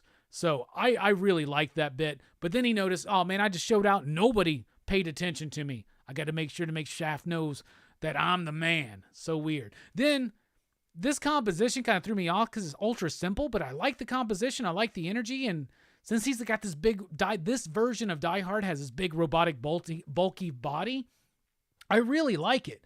Mostly because of that coloring, man. It's got so many of those effects that we've come to hate from comic book digital coloring of this age. But was it Kiko? Kiko knows how to do it. It works really well. And Rob Liefeld at this time knew how to pay people who did what they did really well, only for his work to make it pop. I really like the character of Troll. He's a standout here. He is fearless and vibrant. Then we get this cool little bit here with the underlighting on the dude who is the one putting together the new Youngblood, and it's all going according to plan, he says. So he's not a good guy, y'all. He's setting all of this up, but for what purpose? Then we cut back to Bad Rock. Forget the other Die Hard. Forget the Colonel Bravo guy. We're not going to get back to that, but we're going to get back to Bad Rock because when his agent is trying to find news of him saving the David Letterman character, he finds out that there's a new favorite character for Youngblood, and it's Troll. And they do a great job here with selling that. There's a really great pull-out poster here of Chapel, who we don't have at all in this issue. The new Die Hard, Bad Rock, and Shaft. That looks dope. Then we got a little bit of a sketchbook. It's always cool to kind of see these sketchbook pages or whatnot. And, you know, they were coming off of a year break from Youngblood. They were doing other stuff. They've referenced other stuff that they were doing in, like, Strike File and Team Youngblood and things like that. And then we get to the end, and this is the best part of this entire issue. It's so adorable. This is Rob Liefeld writing a little love letter to Joy Beth Creel at the time, who was his girlfriend, and he proposes to her in the pages of Youngblood number 6, and that's how the issue ends. And just so you know, spoilers, they did get married. They have a plethora of children, and if you follow Rob, Rob's doing pretty good for himself. He's had a pretty good life. And I'll just say this. Youngblood number 6 was the best issue I have read of Youngblood yet. I'm going to give it a very enthusiastic 4 you digs. There's the copy I got. Bruh, let me tell you something. The artwork pops. The artwork pops because you got that Rob Liefeld idea of layouts and action, but you got Danny Mickey on the inking. Still Rob saying that he does the faces, but Kiko Takanashi is the star of this book. The choices of the colors, unlike any other Image comic book from this era, the way they pop from the backgrounds, holy crap, it's amazing. Look, Rob Liefeld's going to be appearing at Jim Hanley's universe. Rob Liefeld hasn't aged very much. Just going to say that. Love the coloring in this book. Love some of the setup. I really enjoyed this. I thought it was really cool. You can tell that there's a refocus from Rob Liefeld on here. You definitely can. But you still got that classic Liefeld isms, but it feels a bit cleaner. The coloring is absolutely phenomenal, especially for its day. The inking is top-notch. The lettering is really good for like this era of digital lettering. There's some really great, strong things here. The action sells, and Eric Stevenson is not writing the most involved or deep story here, but he's actually doing a great job of kind of adding some new elements, balancing some things, and adding some threads of subplots, which Youngblood didn't really have beforehand. It was very clunky structurally as far as the writing went.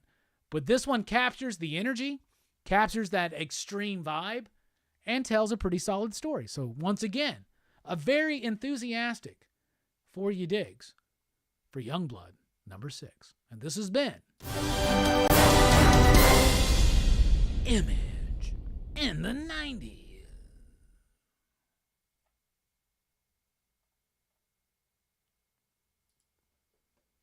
All right. Let me look at your chats real quick. Weird Science Comics says, I loved this issue. Eric Stewart says, I've been wanting to revisit original Image. Sinner says, the fake cable. One of many fake cables. Mike06 is in the house. Station, Mike. I mean, Belt of Bullets is pretty accurate, I would say. Okay, cool. I didn't know if there was an official word for it. Eric says, I could listen to Robbie break down any comic. Well, thank you for that. With how small those feet are, they're going to have bad ankles later in life carrying all that weight, says OUG. Did you say he flicks her? Yeah, he flicked her.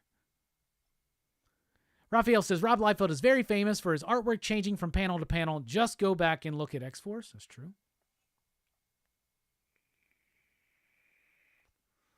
So basically we have generic Gambit, Wolverine, and Iron Man.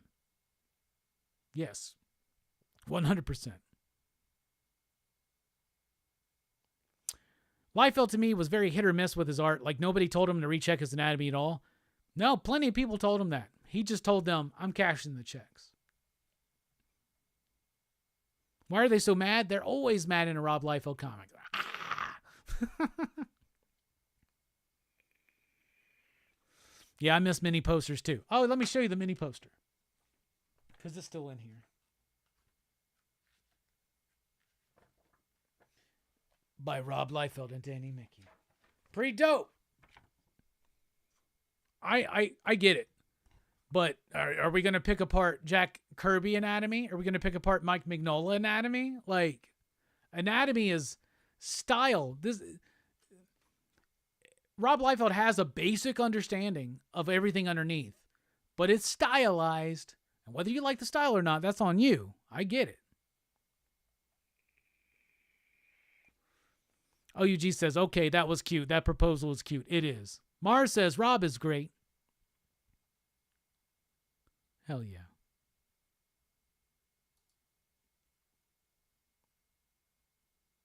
I hear Robbie charges a lot for his autograph, so it's too bad I'll never get one. Bobby, I don't charge. If you see me in person, I won't charge you for an autograph. Shit, I'll even sing the Hellboy song to you for free, man. Here's a free beer cheers, everybody.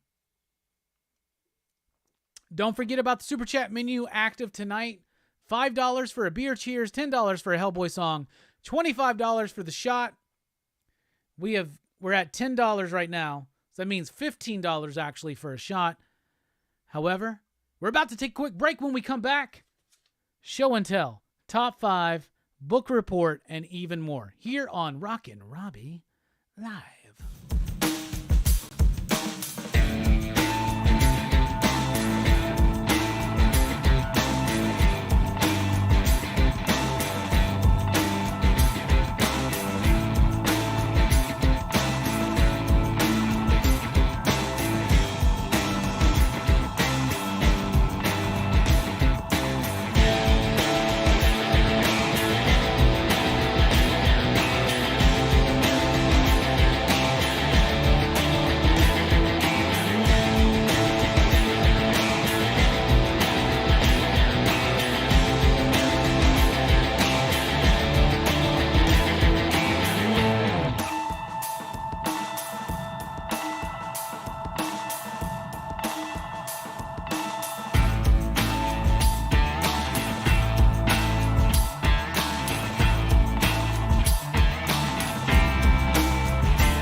Hi everyone, come join us here at the Experience this Monday, October 10th at 6 p.m. Eastern. The whole gang's going to be here.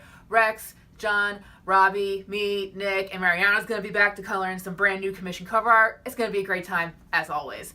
So, again, join us, the Experience, Monday, October 10th. I almost forgot. But I do remember it's 6 p.m. So, hope to see you there.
What's up, everybody? Welcome back to Pop Culture Philosophers. Welcome back to Rockin Robbie Live. I am your host, Rockin Robbie Thrills.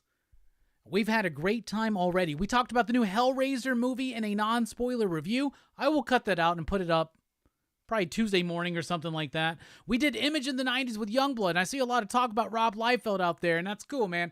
And here's the thing, Bobby, I thought you meant me when you said Rob charges a lot for his autograph. So my bad about that. I'm sure Rob Liefeld charges a lot, right? I get it, but like, if I was going to a con with Rob Liefeld, I would just be prepared for that. But I would love to meet Rob Liefeld in person. I know Lost in Comics, they've met him. I would love to have Rob Liefeld on this show, like 100%. I think that would be amazing. I think that would be great. But we also did the DC sneak peek. We have had a great, grand old time here tonight. Coming up, top 5 movies from 2017, so start thinking about what you're thinking about. Then we've got the book report, which I got to go grab that book. I didn't grab the book. Ah, shit. I'm not even set up for that. Show and tell, all that and a little bit more. Plus, don't forget, join the PCP Army, the official Pop Culture Philosophers Facebook group. We're also on Facebook, on Instagram. Follow Pop Culture Philosophers there. I've been doing Kayfabe-tober, like a drawing every day based on their prompts on my Instagram page and in the PCP Army. So definitely check that out. You can support the channel at patreon.com/PCP like these fine PCP patrons and patriots, one and all right there. We really do appreciate all the support, but all you really have to do to support us is just be here, participate in the conversation, like the videos, share the videos, and subscribe if you haven't already. It means a lot to us, and it really helps us out. Check out podcast, merch, and more at popculturephilosophers.com, at tpublic.com/PCP. My bad, /popculturephilosophers. Link in the description below. You can get a Horny Time Horseshoe shirt. You can also get the limited edition HorrorFest 2022 shirt, DHS logo, PCP logo, and you can get the option to have the movies on the back. Big shout out from Manny and Hammer Time Horseshoe for helping put that together. We appreciate you all being here. Once again, we're opening up the Super Chat menu. $5 for a beer, cheers. $10 for a Hellboy song. And at this point, it's $15 for a shot. In fact, we got a Super Chat right now from Humble Opinion. Hey, Robbie, do you work at a comic store? And if so, for how long have you worked there? We'll get to that in just a second. Thank you so much for the super chat. Shot now goes down to $10.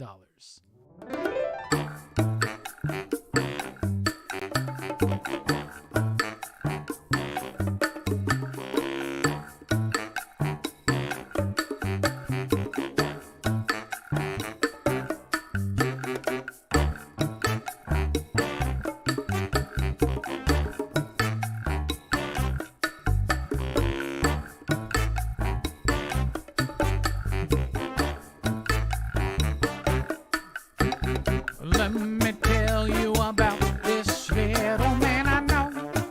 His name is Bowser. Bowser come around trying to show his power for the Mario show, don't you know? And I heard that in this new movie he is gonna be portrayed by one who is known as Jack Black. That's a fact, don't talk that smack. He was the best part of that trailer track, don't you know? Where do we go from here? Bowser has no fear, cause his power will stomp the earth down, don't you know? He is a pro at evil, and he knows that even in his little toe, he can defeat the one that is known as Mario.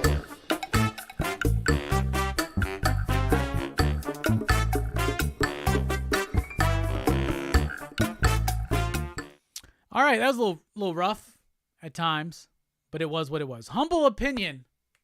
Thank you so much for the super chat. That moves the cheers down. I mean, the shot down to $10. And of course, we get a beer cheers station.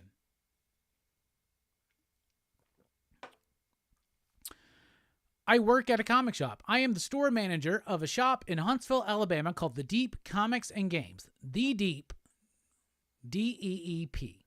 The Deep Comics and Games. I have worked there I worked there for a year in like 2004, but since I've been back, I have been there for 12 years. So that's the story there. I do work at a comic shop. I run the comic shop, and I've been there for 12 years consistently, solidly at this point. But I was there for a year before. And before that, I ran my own shop for 2 years. Actually, I got hired after I worked at a movie theater. I went to work at a comic shop. I worked my way up to manager. I became a partner in that shop, helped take over the business, and then we moved the business, and then we operated for a little bit, and then, I mean, that was in the early 2000s. Tough times for comic shops. So there you go. So that's what happened there.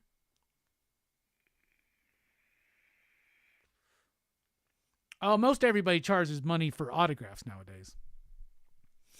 William Shatner is going to be at the Huntsville Comic and Pop Culture Expo, and I know that's going to be at least 100, at least.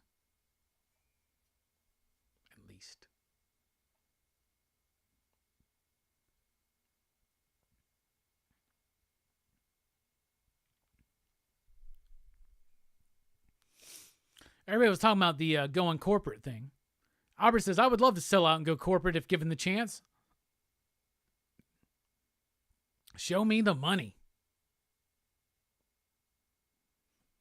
OUG says, I have less hate for creators charging reasonably because they notoriously earn so little. That's true. Rob Liefeld's got money, though.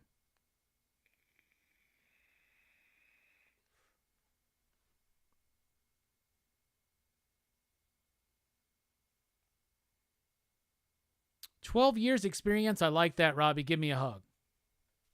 There you go. There's your hug. 12 years solid experience working at a shop, but 3 years before that. So 15 added years of experience working at a comic shop. I have experience working at movie shops as well. That's been my other jobs that I've done. Working at movie stores, so I know a lot about movies too. I've been reading comics since 1986. So there's that experience, you can say.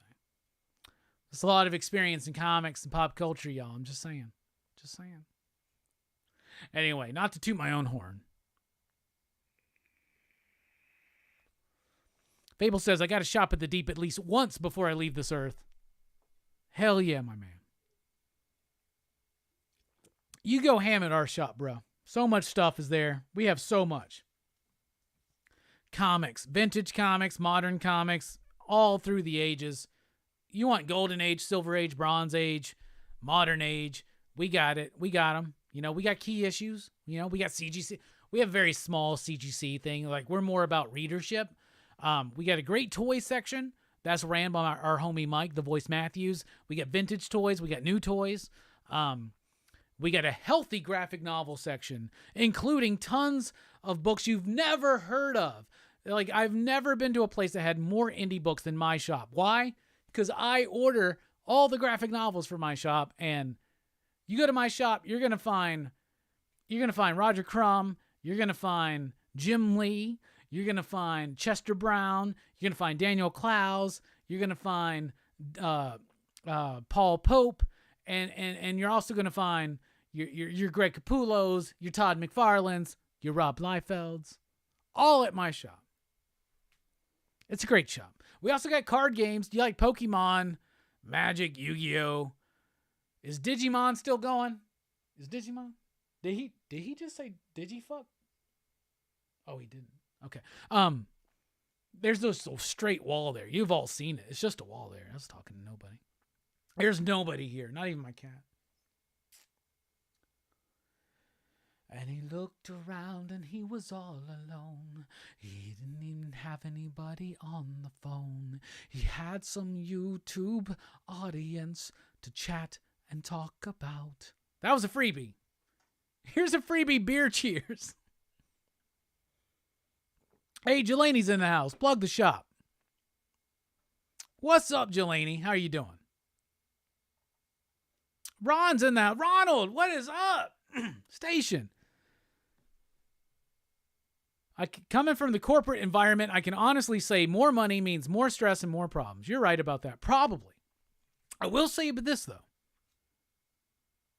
Right now, we got the Super Chat menu open. $5 for a beer cheers, $10 for a Hellboy song, and $10 as well for a shot of Woodford Reserve. And everybody takes a shot with me, or a bong rip, whatever your state allows. What is it Joe Bob says? He did this once. He was like, if you're in a Colorado state, you can do this, but if you're in a Texas state, you do this. What did he do that for? It was Phantasm. The Joe Bob Phantasm one. That was really, really good. Anyway. Random. Where are we at? Show me the money. No, I'm just kidding. That's so stupid. Did he? Okay. Is that bit done? Can we do a t-shirt that says making fuck? Like, did he just say making fuck? Would Kevin Smith get to us? Mike says, I picked up a new whiskey for you to try. What was it, bro? I want to know. Jelani says, Hellraiser gets 4.5. You digs, by the way. That's what I gave it. That's what Fable gave it.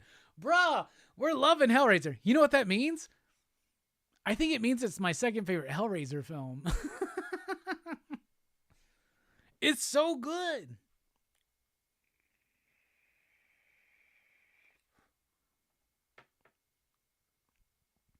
But since Jelani's here, it reminds me, we're in the midst of Horror Fest right now. So join us tomorrow night for Audition on PCP Horror Fest at 8 p.m. Central Time. And then join us Saturday night on Dylan's Horror Show for The Witch. And then in between the horror show, that is She-Hulk, the final episode. It's the one that Jelani's been looking forward to the most, I bet, after the Daredevil episode. Jelani, I'm really glad you liked the Hellraiser movie, man. That's awesome. I loved it too, bro. I thought it was so freaking good. Oh, my goodness. Here's a beer cheers on the house. Hey, Jelani, I know you're here. How about him, man? I mean, 4-1 looks pretty good. Doesn't look as good as the Eagles, 5-0. What the hell's up with the Eagles? But whatever. Jelani says, fuck that show. You gotta remember, you gotta do hashtag fuck that show, man. That's what you gotta do. Basil Hayden, is that the whiskey? So tonight, I asked everybody to recommend whiskeys in the chat, Mike. And what I got was Screwball, Monkey Shower, Four Roses, which I can get at the ABC store, and Buffalo Trace. Buffalo Trace. Again, Mike. So Mike is the knowledgeable guy. If I need to find something, I holler at Mike. Mike, I'm looking for Screwball, Monkey Shoulder, and Buffalo Trace. Because they're not at my liquor store. Because I've looked up and down. After watching Werewolf by Night, what's up, comics, with your average Joe, by the way? Are you looking forward to the Guardians of the Galaxy Christmas special? I was already looking forward to the Guardians of the Galaxy Christmas special because it's James Gunn. So I am really, really pumped for that. Mike says Buffalo Trace is great. Hell yeah. It's good to see some of the excitable PCP crew up in here. OUG's got to give the shout out as an Irish girl to Jameson. I love Jameson. I love Bushmills. So pop, zoom for you. So there you go. We also took a vote earlier about next week. We got the Cowboys and the Eagles playing in prime time during the show. Do we do it early? Do we do it during? Or do we skip it? And everybody voted for during, except for 4 people.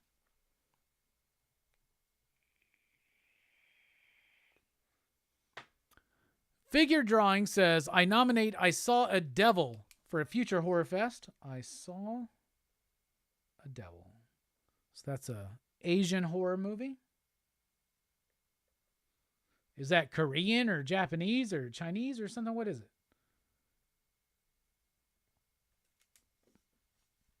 Jelani says F the Eagles. And Jameson is also Jelani's whiskey. We can look back at that Festivus stream to know how much that is Jelani's whiskey. Super chat menu is open. $5 for a beer cheers. Here's one for free. $10 for a Hellboy song. $10 for a shot. Would you stick with Rush or go back to Dak next Sunday? I'm lucky I don't have to make that decision. But I think that it's not Cooper Rush that has been winning us games. It's been the defense. The Cowboys' defense right now is just like Daredevil and She-Hulk. They are smashing. They are fucking awesome right now. So I would put Dak in there because I think Dak gives you as much ability. I think Dak gives us more ability offensively. But here's the thing. We got to stick to the run against certain things. Right now, things are looking good, right? When Dak comes in, don't get trigger happy, pass happy like we did before. That's not the identity of this team now. We can run the ball and all that shit because our defense will make tons of stops. They'll force punts and they will make turnovers. This game was insane today. I enjoyed it. Coop, there's no quarterback controversy. I'm sorry. He's a backup. He's playing like the best backup ever. He's able to manage it, and it's good. Defense wins game. Everybody always goes, but Rockin Robbie, you have to understand that defense wins championships.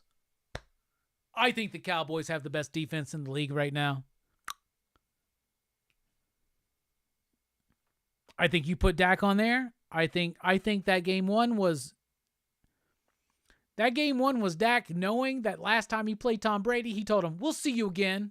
You know what I'm saying? So but I'm going to tell you this. If Dak plays a quarter and a half and he sucks, you bring in Coop. Who knows? Who knows? Gotta watch Kill List for a Horror Fest down the line, but mostly because it's awesome.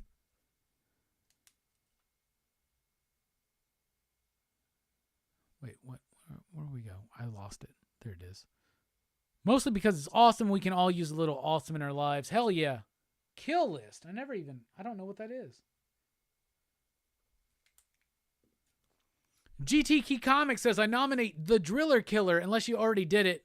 I would not mind a revisiting of The Shining. When did you did The Shining? It was my favorite show. Oh, you want us to revisit it? That's the thing, is there are movies that we could revisit. You will see that, I'm sure. Again, we've done the thing a couple of times, and I'll be doing that again next week or the week after, because next week I plan on doing the new Argento film, Dark Glasses, which debuts on Shudder on Thursday. Haven't heard of the kill list. The Driller Killer, I'll tell you this. Go back, if you haven't already, I think the 4th or 5th episode of Dylan's Horror Show, when it was officially DHS. At my recommendation, we did Slumber Party Massacre 1 and 2 as a double feature. And it was my first time watching part 2. Holy shit. I love Slumber Party Massacre 1 and 2 in particular. I really want 3 to free up because it's hard to find right now. It's very expensive. I really want that Scream Factory double feature, but it's super expensive right now. It's so stupid. It's so stupid how expensive it is. But for now, for your Driller Killer Rockin Robbie commentary itch, you can scratch that on the Dylan's Horror Show Slumber Party Massacre 1 and 2 double feature. Best backup ever was Brady? I could argue. You could argue that. Hey! Jelani with the super chat. Thank you so much, Jelani. You didn't have to do that. That brings us to our goal tonight, which means 2 beer cheers.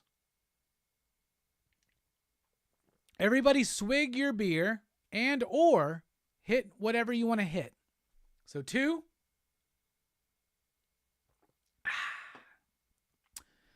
Then a Hellboy song. And then we're doing a shot, everybody. And if you don't want to do a shot, do a bong grip. That's what we do.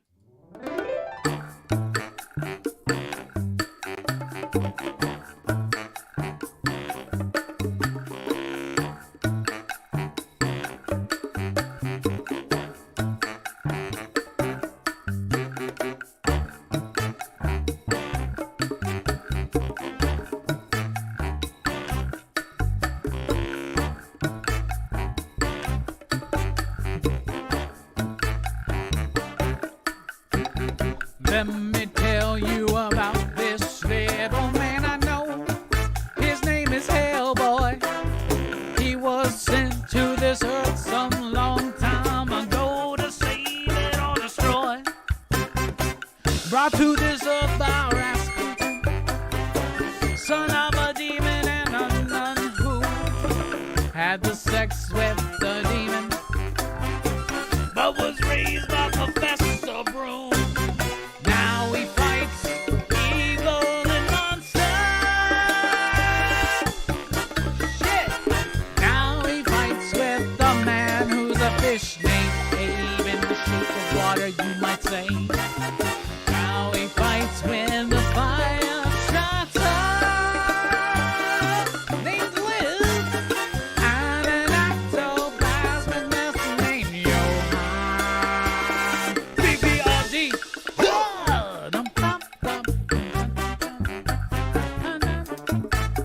Hey yo, I asked in the PCP Army just a little bit earlier today on Facebook.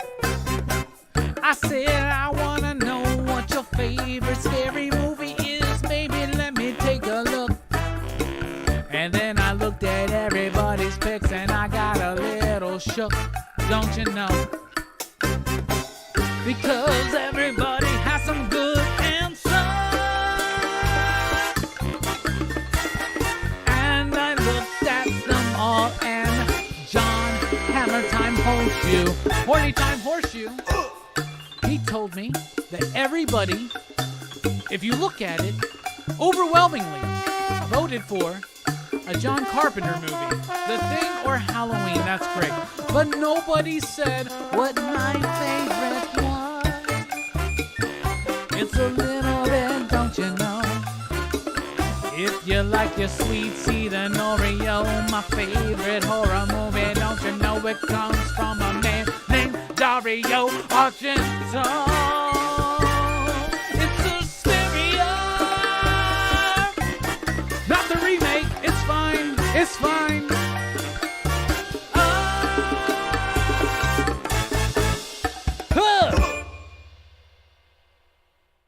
We went through the whole goddamn song that time. Wow.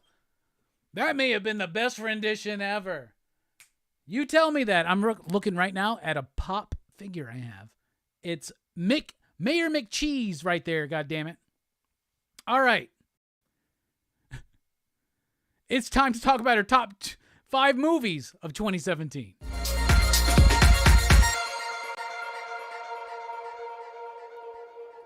Oh, and I still got a shot to do. Honorable mentions, first of all. Blade Runner 2049.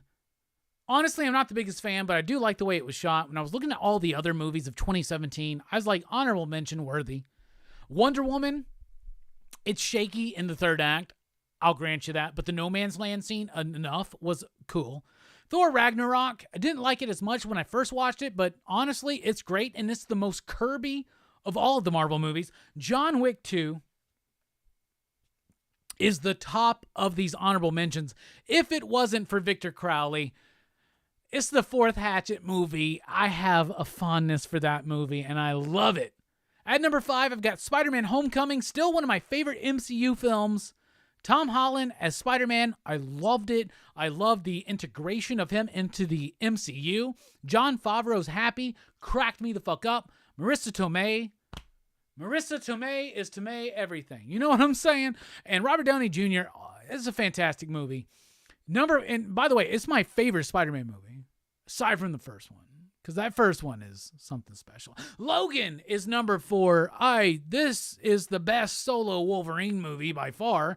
It's one of the best movies of 2016 for me, out of everything I've actually watched. I love this movie.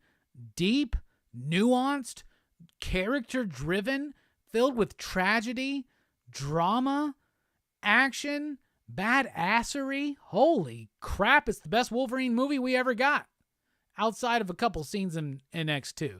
At number 3, I'm going Baby Driver. Edgar Wright, big fan here. To be honest with you, big fan. I'd like to be a friend with Edgar Wright. I love this movie. Kevin Spacey is the douchebag, but he's a great actor. He's great in this movie.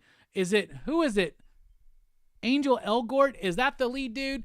Whoever the lead dude is in this movie is absolutely freaking fantastic. Jamie Foxx, Sam Hamm. This movie has an intense pace to it that I love so freaking much. And the soundtrack is fire. At number 2, I got Guardians of the Galaxy Volume 2. This is my favorite MCU film. I know that's not a popular opinion. I get it. I'm cool with that. Guardians of the Galaxy Volume 2 hit me personally at the right time, at the right place back in 2017. Blew my fucking world. I literally adopted Chris Pratt's facial hair in this movie for like 2 years because I just love this movie so much. I might try to bring that back. And at number 1, it cannot be anything else for me. It is Get Out. We just covered this recently for PCP Horror Fest. Y'all, Get Out is one of the absolute best horror films of the modern age. It is filled with subtext and meaning and outer text and a great mystery and an incredibly intriguing story. And it is, and I didn't say this on Get Out, but I was reminded of this when I was today building my Blu-ray bookshelf and I was listening to Eli Roth's History of Horror. But when he had Jordan Peele, he was talking about this. He goes, it is 100% a possession movie. And it is, man. Oh my goodness. There you go. My top 5 of 2017 honorable mentions: Blade Runner 2049, Wonder Woman, Thor Ragnarok, John Wick Chapter 2, Victor Crowley, and at number 5, Spider-Man Homecoming. At number 4, Logan. At number 3, Baby Driver. At number 2, Guardians of the Galaxy Volume 2. And at number 1, Get Out. What are your top 5 movies of 2017?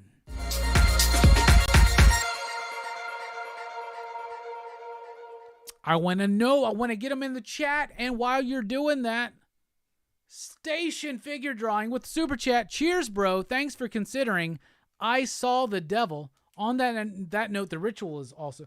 The Ritual, is that the... That's not the Tales from the Crypt one, right? Please clarify that for me. And we're about to get the shot set up, but here's a beer cheers And here's the celebratory just jingle.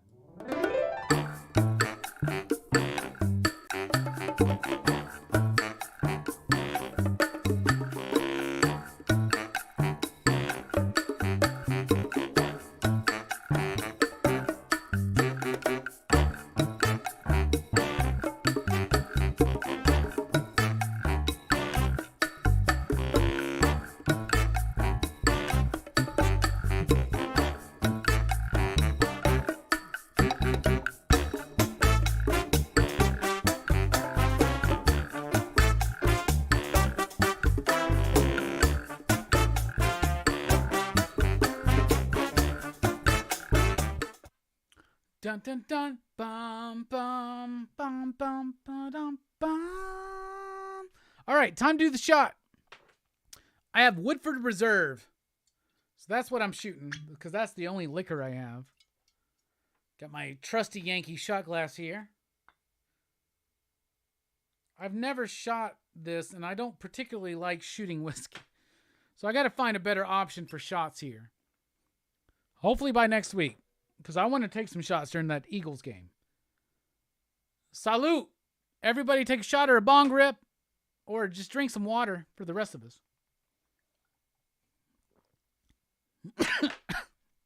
Delicious. And if anybody wants to know, did Robbie fake that? Is that really just like sweet tea or apple juice in there? I think that reaction was proof enough. Ugh. All right. Yeah, I haven't shot straight liquor in a while. All right. Top 5 2017 films. Let's get to it. By the way, DC Comics is pissing me off right now with this Action Comics bullshit.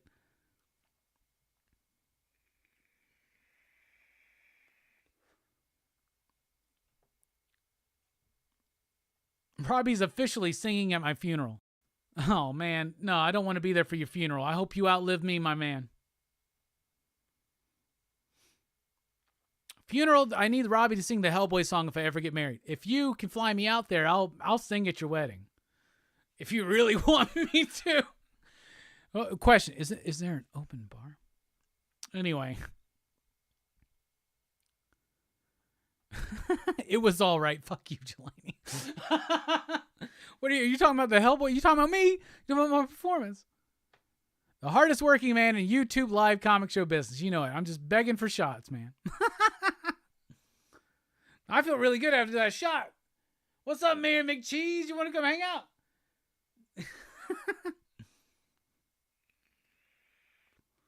What the fuck's going on tonight? Anyway, William says, top 2017 films. John Wick 2, Jumanji, Welcome to the Jungle. I haven't seen that yet. Thor Ragnarok, The Shape of Water. I have not seen The Shape of Water, even though I made a reference to it earlier. I have not seen it, so I definitely want on my list. And Guardians of the Galaxy 2, hell yeah. Mike says, Baby Driver, Killing of a Sacred Deer, never seen that. Disaster Artist, haven't seen that. Oh, I know what that one is. Blade Runner 2049 and The Florida Project. I have not seen that, but we almost did this year. I remember, but you picked St. Maud over that.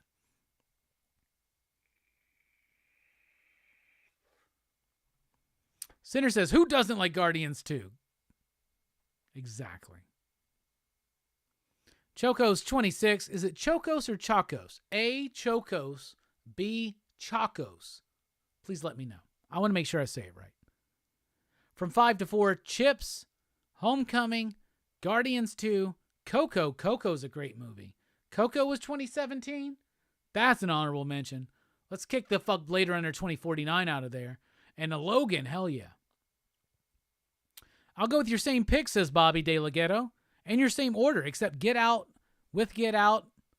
Except swap Get Out with Thor. I get what you're saying. Jelani says 2017 wasn't half bad. You're right. It was all bad. No, I'm just kidding.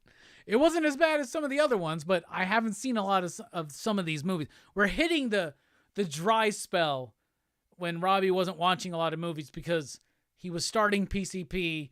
He was really focusing in on the comic book content at this time.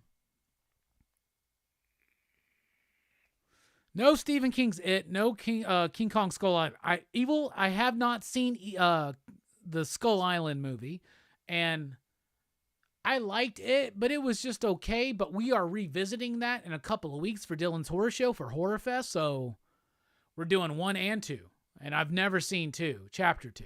I love the original one, but the thing is, I like the first part better than the second part, so it's probably going to be the same here. I'm excited, though, to, with an open mind, rewatch it chapter 1 and then chapter 2 for the first time.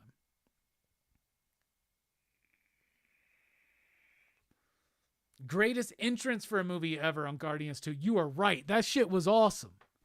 Come on.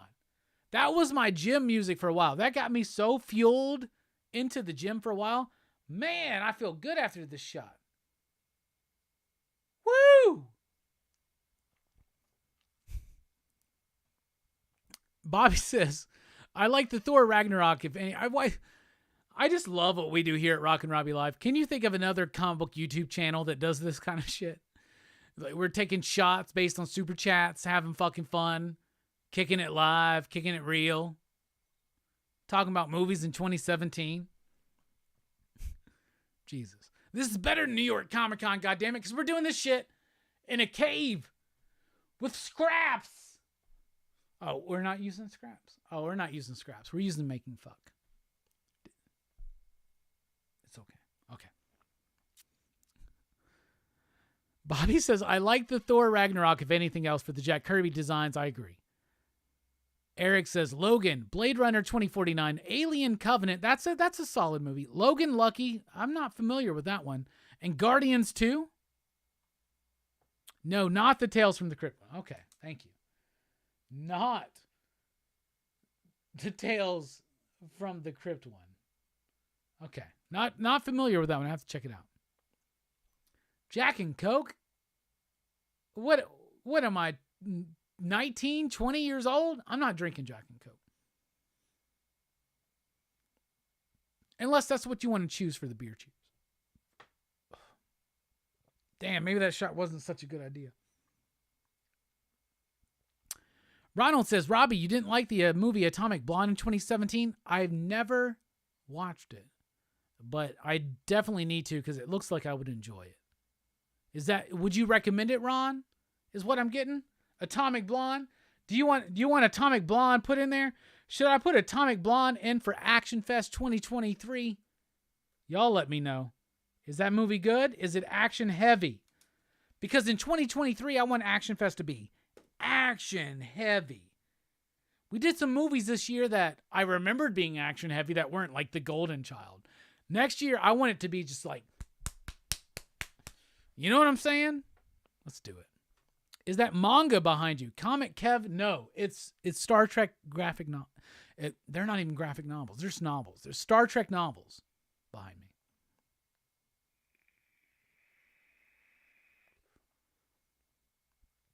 All right, here we go.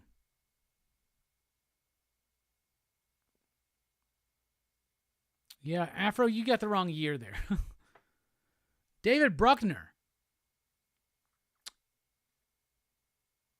He's not the guy that just did a new Hellraiser, is it? Who's that?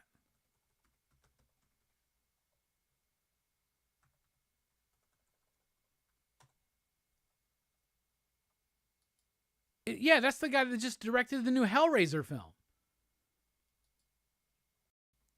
Is that why you recommended it? Jesus. Solid pick, Robbie. Hell yeah. Thank you, Mark. I think Good Time Dunkirk. I haven't seen that. The only Nolan film I haven't seen is Dunkirk. War for the Planet of the Apes. Haven't seen any of those. And Wind River deserve an honorable mention. Hell yeah. Two Gun Pedro says, if you want Robbie to review a movie, send him the Blu-ray. Two Guns learned that's true. In fact, there's going to be an anime miniseries, an anime miniseries we review very soon because Twitch did the same thing. Yeah, Robbie is feeling good right now, y'all. I'm telling you. You could literally ask AMA, here's the chance. The show should have been over 20 minutes ago. Jelani says, watch The Shape of Water. Oh, American History X. I love that. I love that movie. Ronald says, yes, I recommend Atomic Blonde.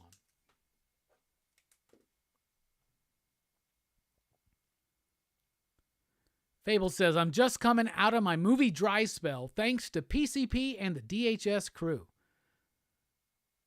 Scarpat says, Logan Lucky was a great movie.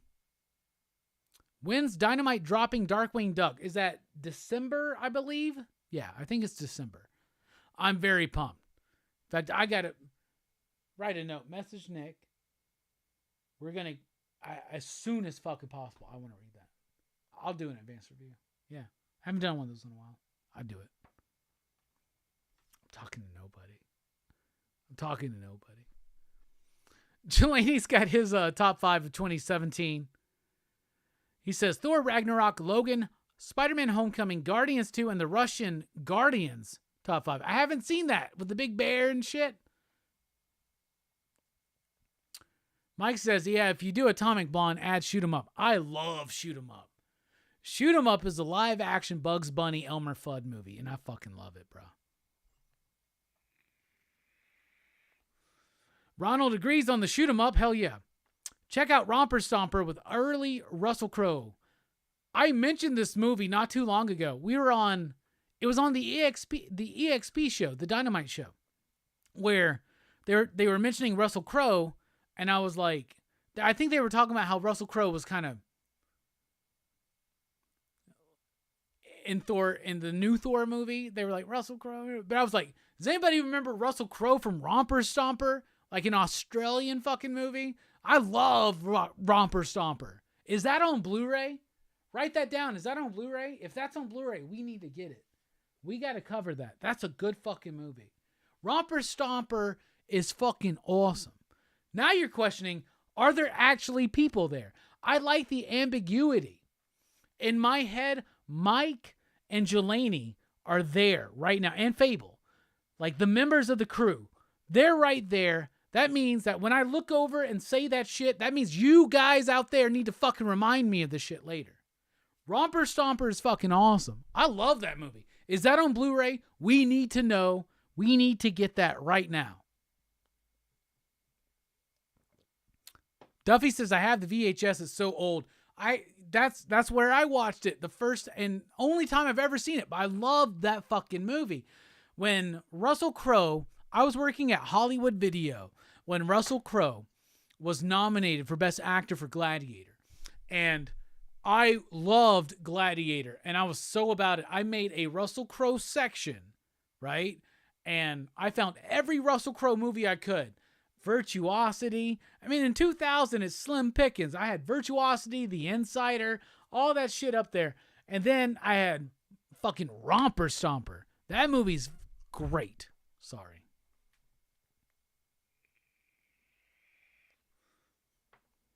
You're right, Jelani. I'm tipsy too. I wish I could bring you in right now, but then we'd go on for 2 more hours, and I can't do that on StreamYard yet. I don't know how to do that. It's time for the book report. Let's just fucking finish up. Let's do this. Time for the book report, y'all. Tonight we're talking about a Michael Crichton book. I'm doing a revisit on Michael Crichton chronologically. Let's get to it. We're talking about the Great Train Robbery tonight.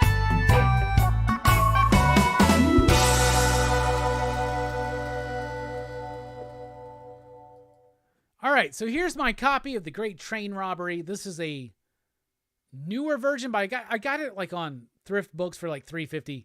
I love thrift books. They need to.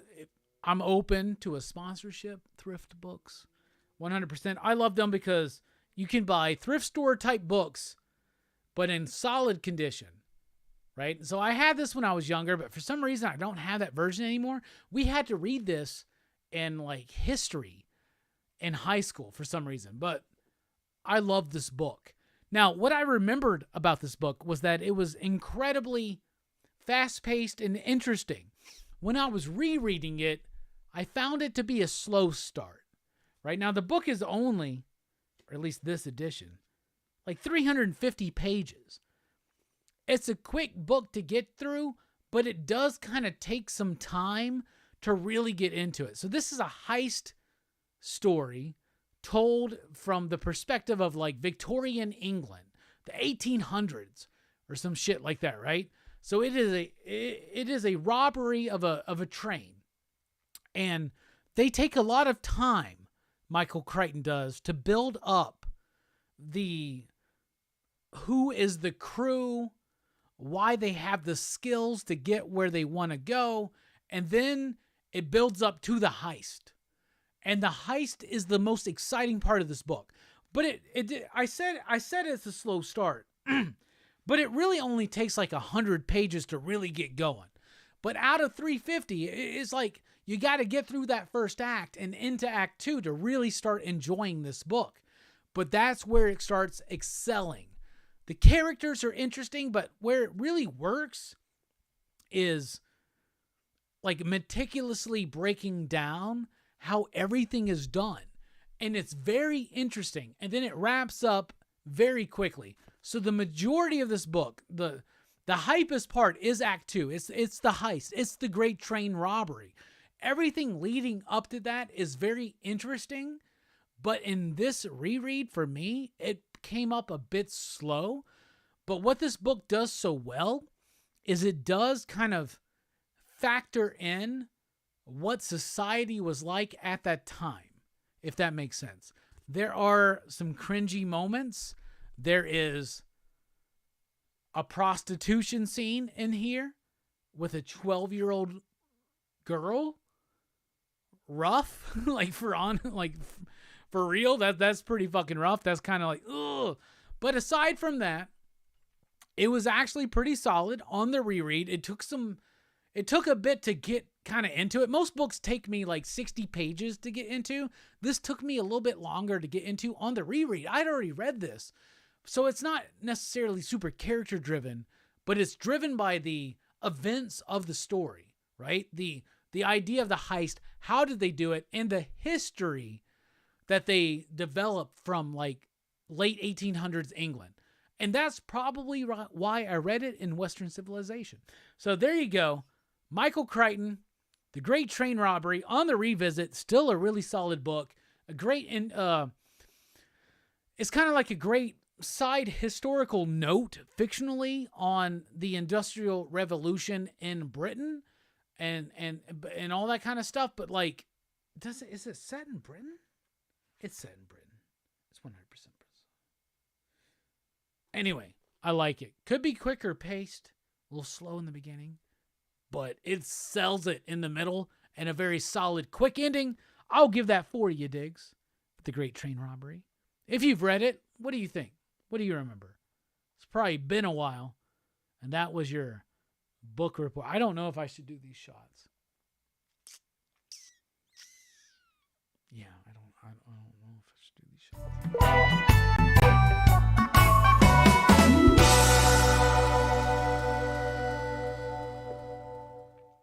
All right. No, the robbers are not dinosaurs, bro.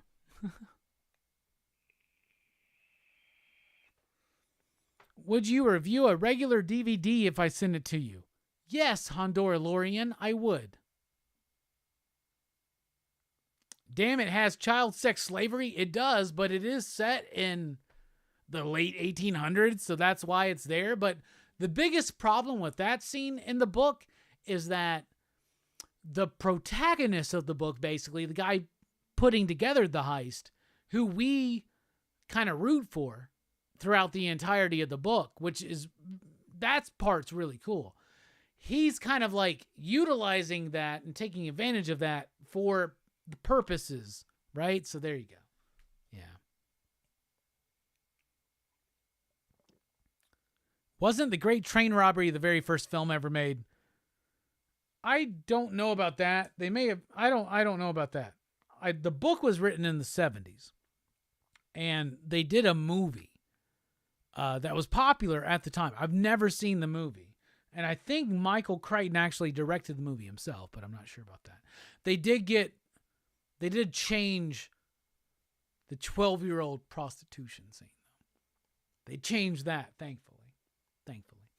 I think now that I'm a little bit more into this, y'all, I think that the super chat menu can be tweaked, but I think it can be effective. Like, I really like taking shots during the show. Yeah. Anyway, maybe find something better. Woodford Reserve for shots, like whiskey shots. What do y'all want me to take shots of in future episodes if we do shots? Well, what are we doing shots of? Y'all let me know. It's time for show and tell, everybody. What the fuck, evil face? That's crazy. All right. I don't know if I've showed this off before, but I just want to show it off again if I haven't already. I know I showed it somewhere, maybe like a PCP movie night, maybe a DHS, but when I had Jimmy Palmiotti on the show, which was a great conversation, just me and him, one-on-one for like an hour or so, that was great. But I mentioned, he mentioned actually that he loved the action figures I had behind me. And I said, I need an Ash action figure. And he says, we made one. Well, Mike the Voice Matthews found me one. There it is right there. So I've met Jimmy a few times in real life as well, not just here on YouTube. In fact, most recently, Heroes Con, my favorite con to go to. So next time I see him, he's going to sign that for me. God damn it. All right. I do a show every Monday night, 5 p.m. Central Time, over at The Experience with my good friends at Dynamic Forces /Dynamite. So here's a plug for that. Hi everyone, come join us here at The Experience this Monday, October 10th at 6 p.m. Eastern. The whole gang's going to be here. Rex, John, Robbie, me, Nick, and Mariana's going to be back to color in some brand new commission cover art. It's going to be a great time, as always. So, again, join us. The Experience, Monday, October 10th. I almost forgot. But I do remember it's 6 p.m. So, hope to see you there. All right, there you go. Mike says The Great Train Robbery, 1903, first Western. There you go. Shots of Jaeger? What am I, 22 years old? Shots of Jaeger? Over at The Experience, we have had the luxury of having Mariano Rivera. Jesus Christ. I wish it was Mariano Rivera. Mariano Nicieza, brother of Fabian Nicieza. So now I've met both brothers. But Mariano has a publishing company. He does Apex Comics Group. And he did this book, Phaser Universe and Outer Spacemen, which is actually also written by Fabian. And they've been selling these because Mariano has been coloring sketch commissions, like cover art, like blank covers with artwork on them from Joby. What's his name? Joby. Anyway, you'll find out tomorrow night. He's been coloring them live on the streams and chatting with me and John and Rex, and it's great. And they've been selling these books, and our good buddy Spilio, 100%, bought these for me and had them sent to me. So there's there's Phaser Universe #1, signed by Mariano right there. And I've met Fabian. I've done a panel with him, and he's a super cool dude. And his brother, Mariano, is super cool. So there's Outer Spacemen signed by Mariano right there. So Spilio Station, thank you so much for those. Mike the Voice Matthews hooked me up. He knows me. He knows that as much as Rockin Robbie doth protest too much, Mike would say, he knew I would want this. That's the black light reflective Universal Monsters Frankenstein pop figure. Walgreens exclusive. Thank you, Mike. You've started me on a really bad road. I haven't bought any movies in a while, but I bought some movies this week because of the aforementioned anonymous Amazon gift card. Thank you so much. I bought The Wicker Man, which I never had on Blu-ray. So that's the original Wicker Man, not the one with Nicolas Cage, but the one with Christopher Lee. Last night I said Christopher Walken. I almost said it again today. I love this movie so much, so happy to have it on Blu-ray. And I just watched Audition by Takashi Miike. Takashi Miike is a director who did Audition, the movie that we're covering tomorrow night on Horror Fest. He also did Itchy the Killer, which I love, and he did Imprint, which was awesome. It's a Masters of Horror episode, and he did a movie that I just recently watched for the first time last year, The Happiness of the Katakuris or something like that. A remake of a Korean film. Amazing. So before he did Audition, he was just doing like these crime movies, including the Black Society trilogy. I have never seen them, but after watching Audition again for this week, I decided, fuck it, let's pick it up. So that's got all 3 movies of the Black Society trilogy. It's got the Shinjuku, Triad Society, Rainy Dog, and Ley Lines. I have never seen these, so I'm excited to check those out. We'll be doing those at some point. Rick Veitch just put out the Brat Pack 30th anniversary trade paperback. Live Fast, Love Hard, Die With Your Mask On. I love this book. This was one of the first Rick Veitch books I ever read. My good buddy Chris Wallace hooked me up with this book. I want to find all of the original issues so I can have it in color. I don't have any of them so far. If you know where to get them, let me know. But I'm just happy to have this right now. It's $20. He prints this on demand at Amazon. Go to Amazon.com, find it. This book is awesome. I cannot wait to revisit it. I've been wanting to get on an Alex Toth kick lately, so I picked up Bravo for Adventure. I saw that he had done, or that they had released an artist edition of this, and I never read it. To be honest, I've never read a lot of Alex Toth's comic book work, so I wanted to get into it. IDW still had this. I'm familiar with his work, but I've never really read much extended, so I'm excited to have that, as well as Genius Illustrated, The Life and Art of Alex Toth. This just recently came out from IDW. It's a biography on Alex Toth's life and his work, and it shows you bits from his work chronologically as it goes through. So you get like artist editions, basically, where you see the original work. And then we got reprinted in here monumental work from Alex Toth. And we also, for the first time ever, have John Fury, which was done for like a military magazine back in the Korean War or something. It's all in here, including other works of his. It's a big, thick edition.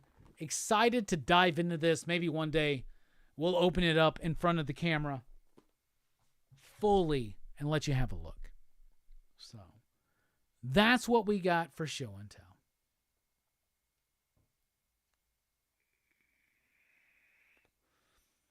I don't know about shots of yay or yo. Has there always been a purple light behind Robbie, or am I going crazy, or is this weed really that good? The weed might be that good. If it is, let me know. Two Gun says Audition is a wild movie. Figure Drawing says Audition, hell yeah. Brad Pack was originally black and white. I thought I remembered it being in color. I'm just remembering the because Max Immortal was reprinted in black and white, but it was in color. So it was just ink washes and shit. I don't remember that. It's been so long. But still, I want the original issues too. But thank you for that, Bobby. Thank you for that information. It has been a long time since I read that.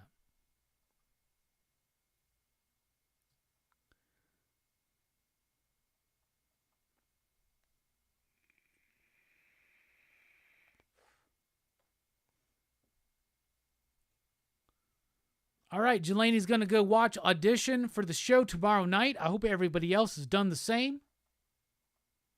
So tomorrow night, PCP Movie Night, Horror Fest, Audition from 1999. And then Saturday, The Witch. It'll be my first time watching The Witch. For Dylan's Horror Show on Saturday night. And in between, join us for our after show of She-Hulk Episode 9, the final episode. Hell yeah. I once again want to say thank you all so much for everything. Get your merch at tpublic.com/popculturephilosophers. Limited edition HorrorFest t-shirts, including the double-sided limited edition with the lineup on the back. It's been great. Here's a beer cheers for free. Here's another one for free. thank you all so much. It's been a great show. We'll join you next week live during the Cowboys-Eagles game, and we'll have the full Super Chat menu available. I got to work on it. Give me your, your suggestions on socials or all that stuff. Anyway, thank you all so much for joining us tonight. I'm Rockin Robbie Bills. On behalf of everybody at the Excitable PCP crew and the PCP Army and Pop Culture Philosophers, Station, Pop Pop Boom, Pop Pop Zoom, and Pop Pop Boo.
All right, you know what we totally forgot to do tonight?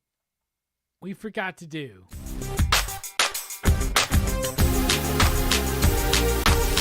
Final Five. So we're going through that 1995 Fleer Ultra Spider-Man set. Next card is Blood Rose. Blood Rose is the Rose, but like the 90s extreme version of him with the gun and like some belts and pouches.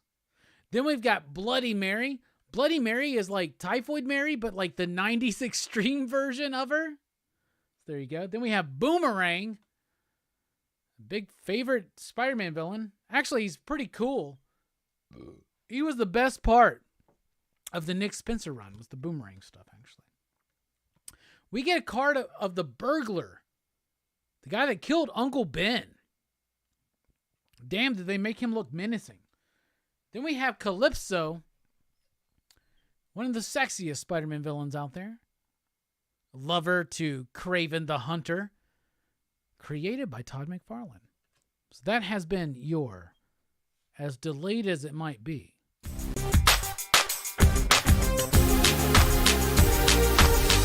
Final Five. All right. Got a taste test. Mike the Voice Matthews hooked me up with this new candy for Halloween. Kit Kat has a special Halloween edition of the Witch's Brew Kit Kat. It is marshmallow flavored. Witch's Brew Kit Kat. This was provided by Mike the Voice Matthews. If you want me to taste test something, send it to us. This is how it works. So let's try it. All right, first thing I notice is it looks like a normal Kit Kat, but it is pale green. Makes sense for Witch's Brew. Kit Kats are delicious. The normal Kit Kats, dip it in peanut butter, it's delicious. This is marshmallow flavored. They have done some great jobs with their flavors lately, including the blueberry muffin one. So let's try it. Marshmallow flavored.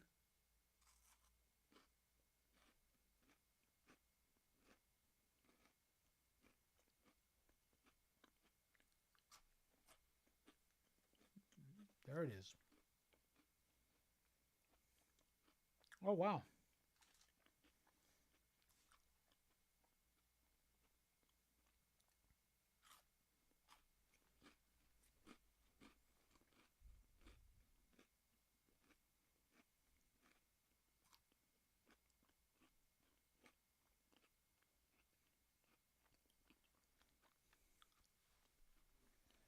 Okay.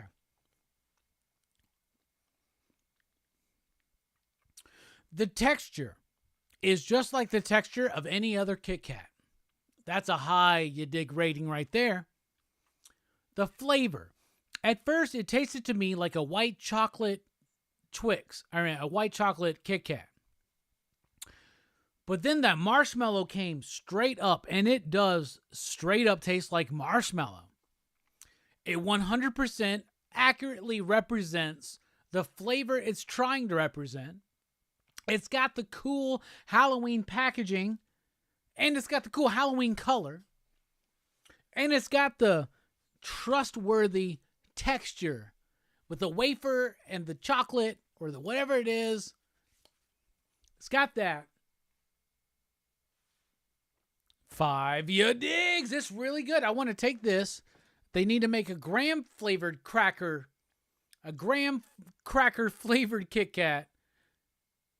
And then this and a regular Kit Kat, mix it together. Can we get a s'mores? Maybe they already did that. Anyway, that was dope. Thank you, Mike. That was really good. Y'all, get that new Kit Kat. It's a good Halloween flavor. I haven't seen many new Halloween flavors this year. That one's pretty good. Why is it marshmallow? It's not Halloween-y to me. Can we bring back those Twizzlers that were green apple flavored with the caramel inside? The filled Twizzler. Can we bring those back, please? Can we get the hashtag going? Bring back the caramel apple Twizzlers. Come on, goddammit. Bring back the caramel apple flavored Twizzlers.